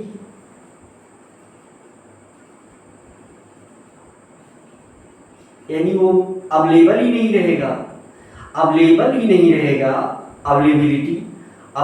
नहीं रहेगा, तो न्यूक्लियोफिलिसिटी क्या होगी, घटेगी। न्यूक्लियोफिलिसिटी क्या होगी, घटेगी। तो क्या कंक्लूजन निकल करके आया, ऐसे ही इसमें बनेगा मामला, ऐसे ही भाई टॉप टू बॉटम में भी बनेगा, यानी ग्रुप वाला जो मामला बनेगा। कंक्लूजन निकल रहा है इसमें, देखो भाई एक्सेप्शन हो सकता है, दूसरे फैक्टर शामिल होंगे, यहाँ जो आप पढ़ रहे हो उसमें ये कंक्लूजन बन रहा है, हम ऐसे सोचना चाहेंगे। एक्सेप्शन और ये सारी चीजें तो केमिस्ट्री में भरी पड़ी हैं, आप भी जानते हो। देखो जरा, देखो यहाँ जो है दे दिया, एग्जाम्पल हमने दे दिया था, है ना, स्टीयरिक हिंड्रेंस के मामले से समझाने का क्या किया था, प्रयास किया था। तो यहाँ देखो मामला कैसे आगे बढ़ रहा है। तो यहाँ पर ध्यान दो, तो भाई एग्जाम्पल से ही आप जो है चीज़ों को क्या करोगे, समझोगे। एग्जाम्पल लेते हैं, तो जैसे इसका मतलब क्या हुआ, इसका मतलब हुआ कि ऑर्डर ऑफ न्यूक्लियोफिलिसिटी पीपीएस में कुछ होगा और पीएएस में कुछ होगा, है ना। ऐसी उसकी भी कहानी होगी। किसकी किसकी कहानी बनेगी, लेफ्ट टू राइट पीरियड में कहा टॉप टू बॉटम होता है मामला, टॉप टू बॉटम। अच्छा, इस मामले में देखो, इस मामले में क्या है, आई माइनस है, बी आर माइनस, चलो कुछ नहीं लगाएंगे, गामा भी नहीं लगाएंगे, बी आर माइनस है, सी एल माइनस है और एफ माइनस है। अब इसमें क्या मामला है, इसमें हम क्या लेंगे, पहले पीपीएस लेंगे, है ना, पोलर प्रोटिक सॉल्वेंट। तो इसका मतलब ये हुआ, इसी से इसको कोरिलेट करना, इसमें हम ले रहे हैं ए क्या ले रहे हैं, पोलर प्रोटिक सॉल्वेंट। अगर पोलर प्रोटिक सॉल्वेंट हमने लिया तो इसका मतलब कि न्यूक्लियोफिलिसिटी का ऑर्डर ये होना चाहिए, एफ माइनस ग्रेटर देन, है ना, क्योंकि रिपल्सन सबसे अधिक इसमें इसी में होगा, है ना, रिपल्सन सबसे अधिक इसी में होगा। तो पीपीएस में न्यूक्लियोफिलिसिटी का order Cl minus, Br minus, और क्योंकि पोलर प्रोटिक लिया जा रहा है ना, पोलर प्रोटिक में अपोजिट हो जाएगा, पोलर प्रोटिक में ये जो ऊपर जो लिखा गया है वही होगा, वही उसी से समझा दें। अगर पोलर प्रोटिक आपने लिया तो न्यूक्लियोफिलिसिटी का डायरेक्शन ये होगा, है ना, न्यूक्लियोफिलिसिटी का इस डायरेक्शन में बढ़ेगी। और अगर आपने क्या ले लिया, पोलर ए प्रोटिक PAS ले लिया, पोलर ए प्रोटिक सॉल्वेंट ले लिया, तो इसका मतलब कि न्यूक्लियोफिलिसिटी का ऑर्डर इस डायरेक्शन में होगा, न्यूक्लियोफिलिसिटी। ठीक है भाई। अब देखो यहां पर एग्जाम्पल है SH माइनस और OH माइनस, देखो ध्यान से, ये एग्जाम्पल हमने लिया SH minus OH minus, size factors इसको एक्सप्लेन करते हैं, SH माइनस OH माइनस। अब ध्यान देना है इसमें, अगर इस दोनों को कहाँ ले लो, पीपीएस में ले लो, पीपीएस का मतलब पोलर प्रोटिक सॉल्वेंट, तो चार्ज डेंस साइज किसका कम है, इसका कम होगा, चार्ज डेंसिटी इसकी ज्यादा होगी, पोलर प्रोटिक सॉल्वेंट, सॉल्वेशन इसका अधिक होगा, तो न्यूक्लियोफिलिसिटी का ऑर्डर क्या होगा, SH minus greater than OH minus. इसको डिटेल में चाहे तुम लिख सकते हो। देखो जब पोलर प्रोटिक में हम इस दोनों को डालेंगे, पोलर प्रोटिक में, देखो ध्यान से, पोलर प्रोटिक में जब इस दोनों को हम डालेंगे, पोलर प्रोटिक सॉल्वेंट में जब इन दोनों को हम डालेंगे, देखो रिएक्शन इन्वायरमेंट ये बनाते हैं, ये चीजें, है ना। जैसे देखो मामला क्या है, मामला ये है, ये चित्र जो है बहुत पहले बना देना चाहिए था, एक चित्र यहाँ बना दे रहा हूँ, कहाँ बना दे रहा हूँ, यहाँ बना दे रहा हूँ, चलो एक फिगर यहाँ बना रहा हूँ, देखो ध्यान से। मामला ये है कि भाई देखो ये बर्तन है तुम्हारे पास, पार्ट, इसी में क्या है, इसी में है RX, क्या है RX, यही RX ही तो क्या दे रहा है भाई, SN1 दे रहा है, SN2 दे रहा है, वही हम लोग डिस्कस कर रहे हैं। इसमें RX भरा हुआ है लिक्विड, इसमें भाई पानी भी लिया गया होगा, है ना, या जो भी चीजें इसमें आवश्यक होंगी। फिर रिएजेंट होगा, रिएजेंट और फिर इसमें मीडियम भी होगा, मीडियम। किस मीडियम? मीडियम का मतलब क्या है? सॉल्वेंट। मीडियम का मतलब क्या है? सॉल्वेंट। अब सॉल्वेंट ही क्या है? PPS है और PAS है। अब ये रिएक्शन दोनों करेंगे तो इसमें ये PPS और PAS अपना रोल प्ले करेंगे, ठीक है। देखो जब ये पोलर प्रोटिक होगा तो इसका मतलब कि पोलर प्रोटिक है, प्रोटॉन अवेलेबल है ऐसे सॉल्वेंट में, तो इसका सॉल्वेशन अधिक कर लेंगे, यानी पानी अगर इसके चारों तरफ घेर लेगा तो इसका सॉल्वेशन अधिक हो जाएगा और ये बचेगा पोलर प्रोटिक में, इसका सॉल्वेशन कम होगा तो इसकी अवेलेबिलिटी ज्यादा होगी, तो इसकी न्यूक्लियोफिलिसिटी ज्यादा होगी, है ना। इसकी जो है क्या है? इसकी अवेलेबिलिटी ज्यादा है, अवेलेबिलिटी ज्यादा है, तो इसी वजह से इसकी न्यूक्लियोफिलिसिटी भी ज्यादा है। पूरा वर्ड लिखना, न्यूक्लियोफिलिसिटी। अच्छा PAS ले लो, पोलर एप्रोटिक सॉल्वेंट। तो पोलर एप्रोटिक सॉल्वेंट में,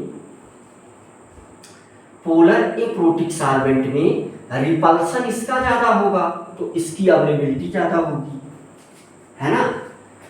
पोलर एप्रोटिक में SH माइनस से ज्यादा न्यूक्लियोफिलिक OH माइनस होगा। अगर रीजन पूछा जाए तो यही रीजन क्या है? इसका रिपल्सन ज्यादा होगा तो अवेलेबिलिटी ज्यादा होगी। इसका रीजन 2 है, कौन कौन सा दिख रहा है? रीजन, एक रीजन दूसरा रीजन। रीजन 1 क्या है? अवेलेबिलिटी ज्यादा होगी, है ना, रिपल्सन ज्यादा होगा इसका PAS। पोलर एप्रोटिक में रीजन क्या है? रिपल्सन ज्यादा होगा, तो दूसरा रीजन क्या बनेगा? रिपल्सन ज्यादा होगा तो अवेलेबिलिटी ज्यादा होगी।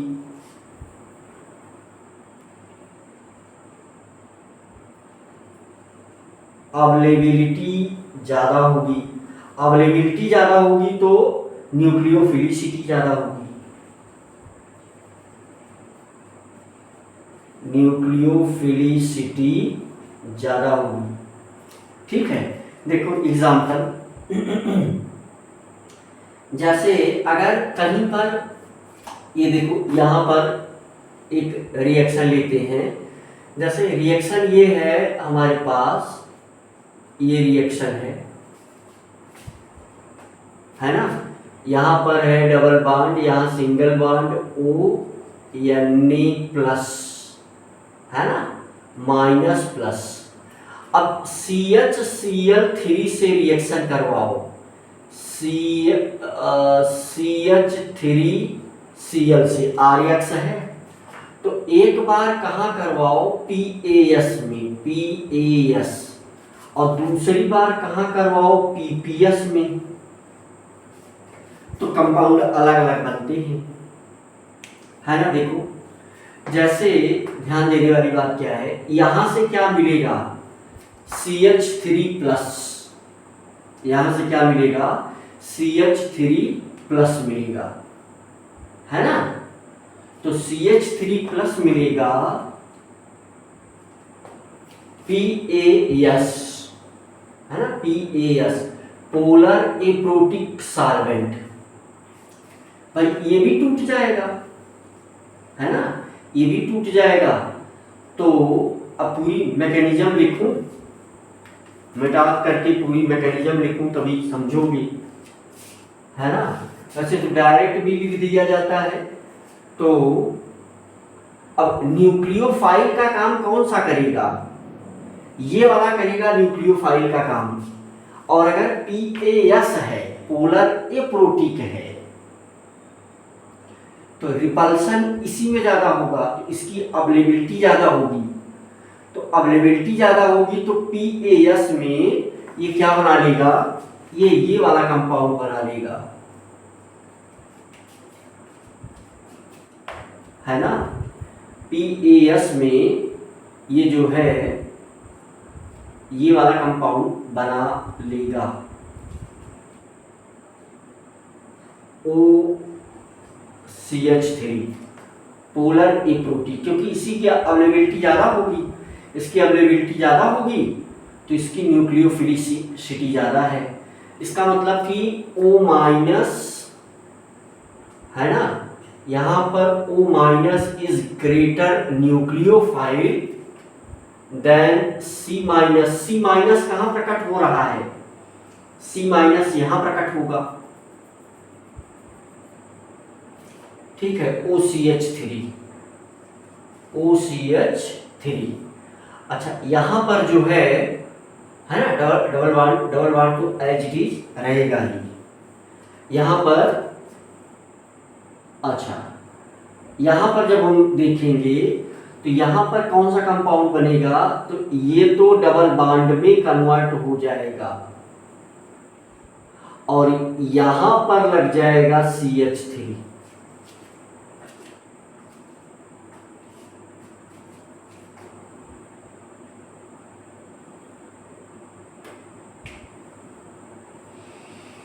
इसको डिटेल में समझाएं। इसका मतलब कि यहाँ क्यों ऐसा हुआ, इसका रीजन ये है कि इस समय C माइनस की न्यूक्लियोफिलिसिटी ज़्यादा है, इसी के बगल में लिखते तो ज़्यादा ठीक होता। रीजन, ये रीजन है कहाँ पर, PPS में। PPS में C माइनस की इलेक्ट्रो न्यूक्लियोफिलिसिटी O माइनस से ज़्यादा है और PaS में इसकी न्यूक्लियोफिलिसिटी ऑक्सीजन की ज़्यादा है, ठीक भाई। तो ये मोटी मोटी बातें हैं जो लगभग किताब में अवेलेबल हैं, लगभग जगहों पर अवेलेबल हैं, है ना, मैक्सिमम। तो ये मोटी मोटी बातें अगर आप जो है, अगर आप इसको समझना चाहें तो फिर कैसे समझेंगे इसको, चलो इसको और एक्सप्लेन करते हैं। देखो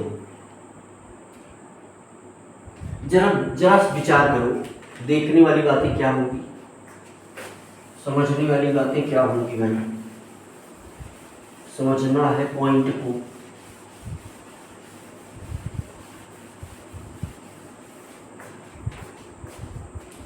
ध्यान दो भाई, इसी में जो है ये मिला दिया गया है, इसी में ये भी मिला दिया गया है, दोनों चीजें डाली गई रिएक्शन करने के लिए। तो देखो ध्यान से, ध्यान दो, इसमें ये क्या होगा, इसका ये कैसे रहेगा और ये कैसे रहेगा, ये दोनों चीजें देखो। तो क्या है मामला, मामला ये है कि ये वाला जो है देखो इस फॉर्म में जाएगा, ब्रेक होगा, है ना। जैसे देखो ये ऐसे बनेगा, यहां पर क्या लगा है O माइनस, यहां आ जाएगा प्लस यानी प्लस, ओह गलती, और ये क्या है, डबल बॉन्ड है। अब ये क्या हो रहा होगा, ये ऐसे रेजोनेंस कर रहा होगा, इसका ये इलेक्ट्रॉन आकर के यहाँ बॉन्ड बनाएगा, तो देखो ये O डबल बॉन्ड और ये वाला इस कार्बन पर आ जाया करेगा, तो ये क्या बन रहा होगा, ऐसा कुछ।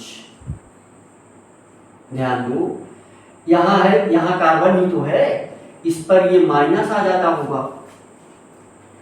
अब कहानी किसकी है, PaS की है।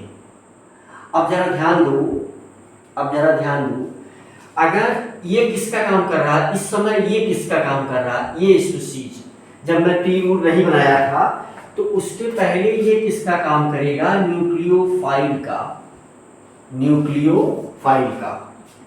है ना, किसका काम करेगा, न्यूक्लियोफाइल का काम करेगा। और हम इसी की न्यूक्लियोफिलिसिटी भी चेक कर रहे हैं, न्यूक्लियोफिलिसिटी, क्योंकि यहां से तो क्या मिलेगा, CH3 plus plus Cl minus, यहां से तो ये इलेक्ट्रोफाइल है ना, ये तो न्यूक्लियोफाइल है नहीं, ये इलेक्ट्रोफाइल है। अब जरा देखो, असल में जब हमारे पास क्या मौजूद होगा, PAS अवेलेबल होगा, यानी polar aprotic solvent, polar aprotic solvent. यहाँ क्या प्रेजेंट है, इसको देखो, ये तो इसका स्ट्रक्चर बना दिया। अब यहां पर देखो क्या प्रेजेंट है मामला, इसमें ध्यान दो, सब भाई साफ साफ लिखना तभी समझ में आता है।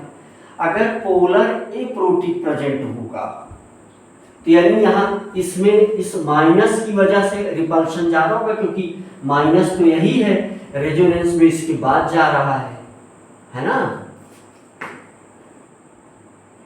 पोलर एप्रोटिक क्या कहानी लिया, पोलर एप्रोटिक सॉल्वेंट की कहानी लिया, तो इसकी अवेलेबिलिटी क्या होगी,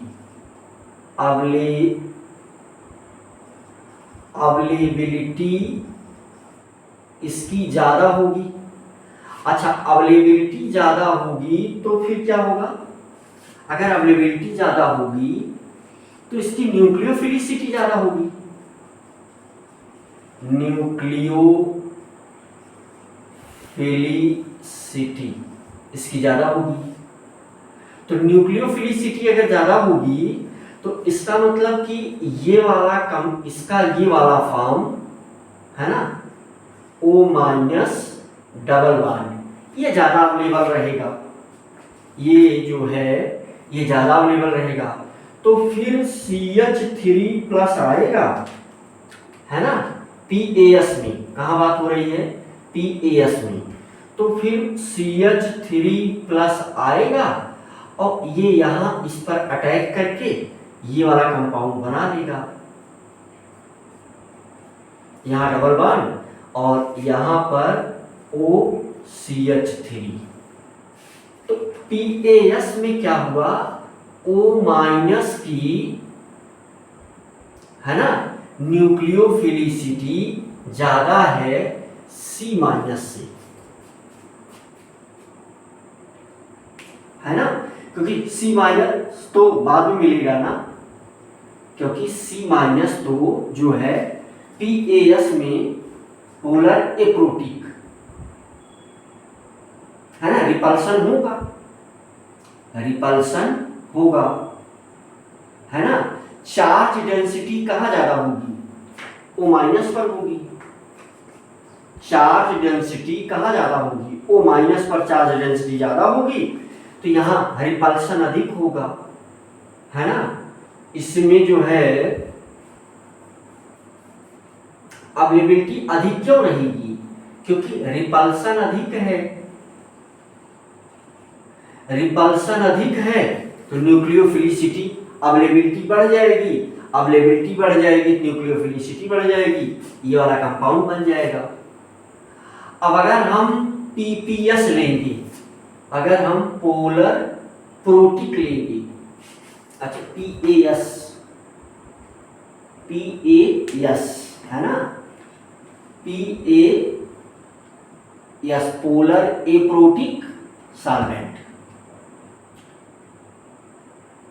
एप्रोटिक लिया, पोलर एप्रोटिक लिया, पोलर एप्रोटिक में ही रिपल्शन बढ़ गया, है ना।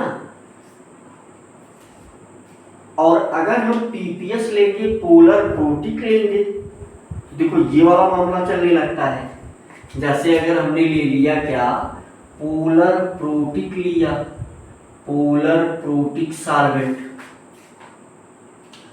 तो पोलर प्रोटिक सॉल्वेंट में भाई चार्ज डेंसिटी यहाँ ज्यादा है ना, ये तो एक दूसरे में क्या होते रहता है, एक्सचेंज होते रहता है।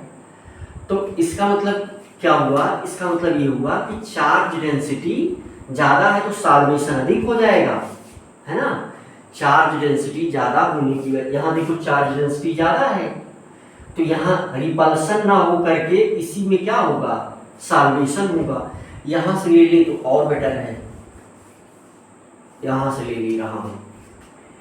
वो देखो ये दूसरा रेजोनेटिंग स्ट्रक्चर क्यों बना दिया, जिससे बातों को आप समझ पाओ। तो ये वाला ले लो, ये ले लो यहाँ से। यहाँ देखो चार्ज है, ऑक्सीजन पर चार्ज डेंसिटी ज़्यादा है तो साल्वेशन होगा। हमने क्या ले लिया भाई, पीपीएस लिया, पोलर प्रोटिक सॉल्वेंट। तो ऑक्सीजन पर चार्ज डेंसिटी ज़्यादा है, O- पर चार्ज डेंसिटी ज़्यादा है। अच्छा चार्ज डेंसिटी ज़्यादा है तो फिर चार्ज डेंसिटी ज़्यादा होने की वजह से क्या होगा, चार्ज डेंसिटी ज़्यादा होने की वजह से क्या होगा, साल्वेशन बढ़ेगा, साल्वेशन बढ़ेगा।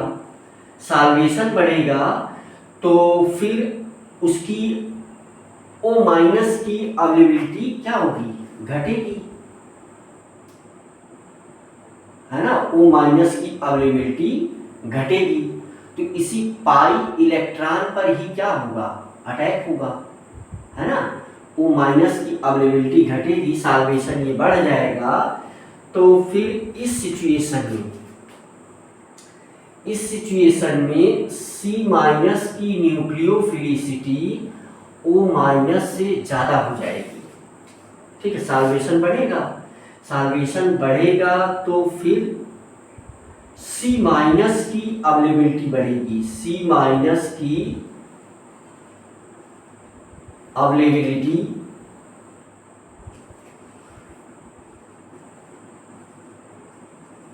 बढ़ेगी।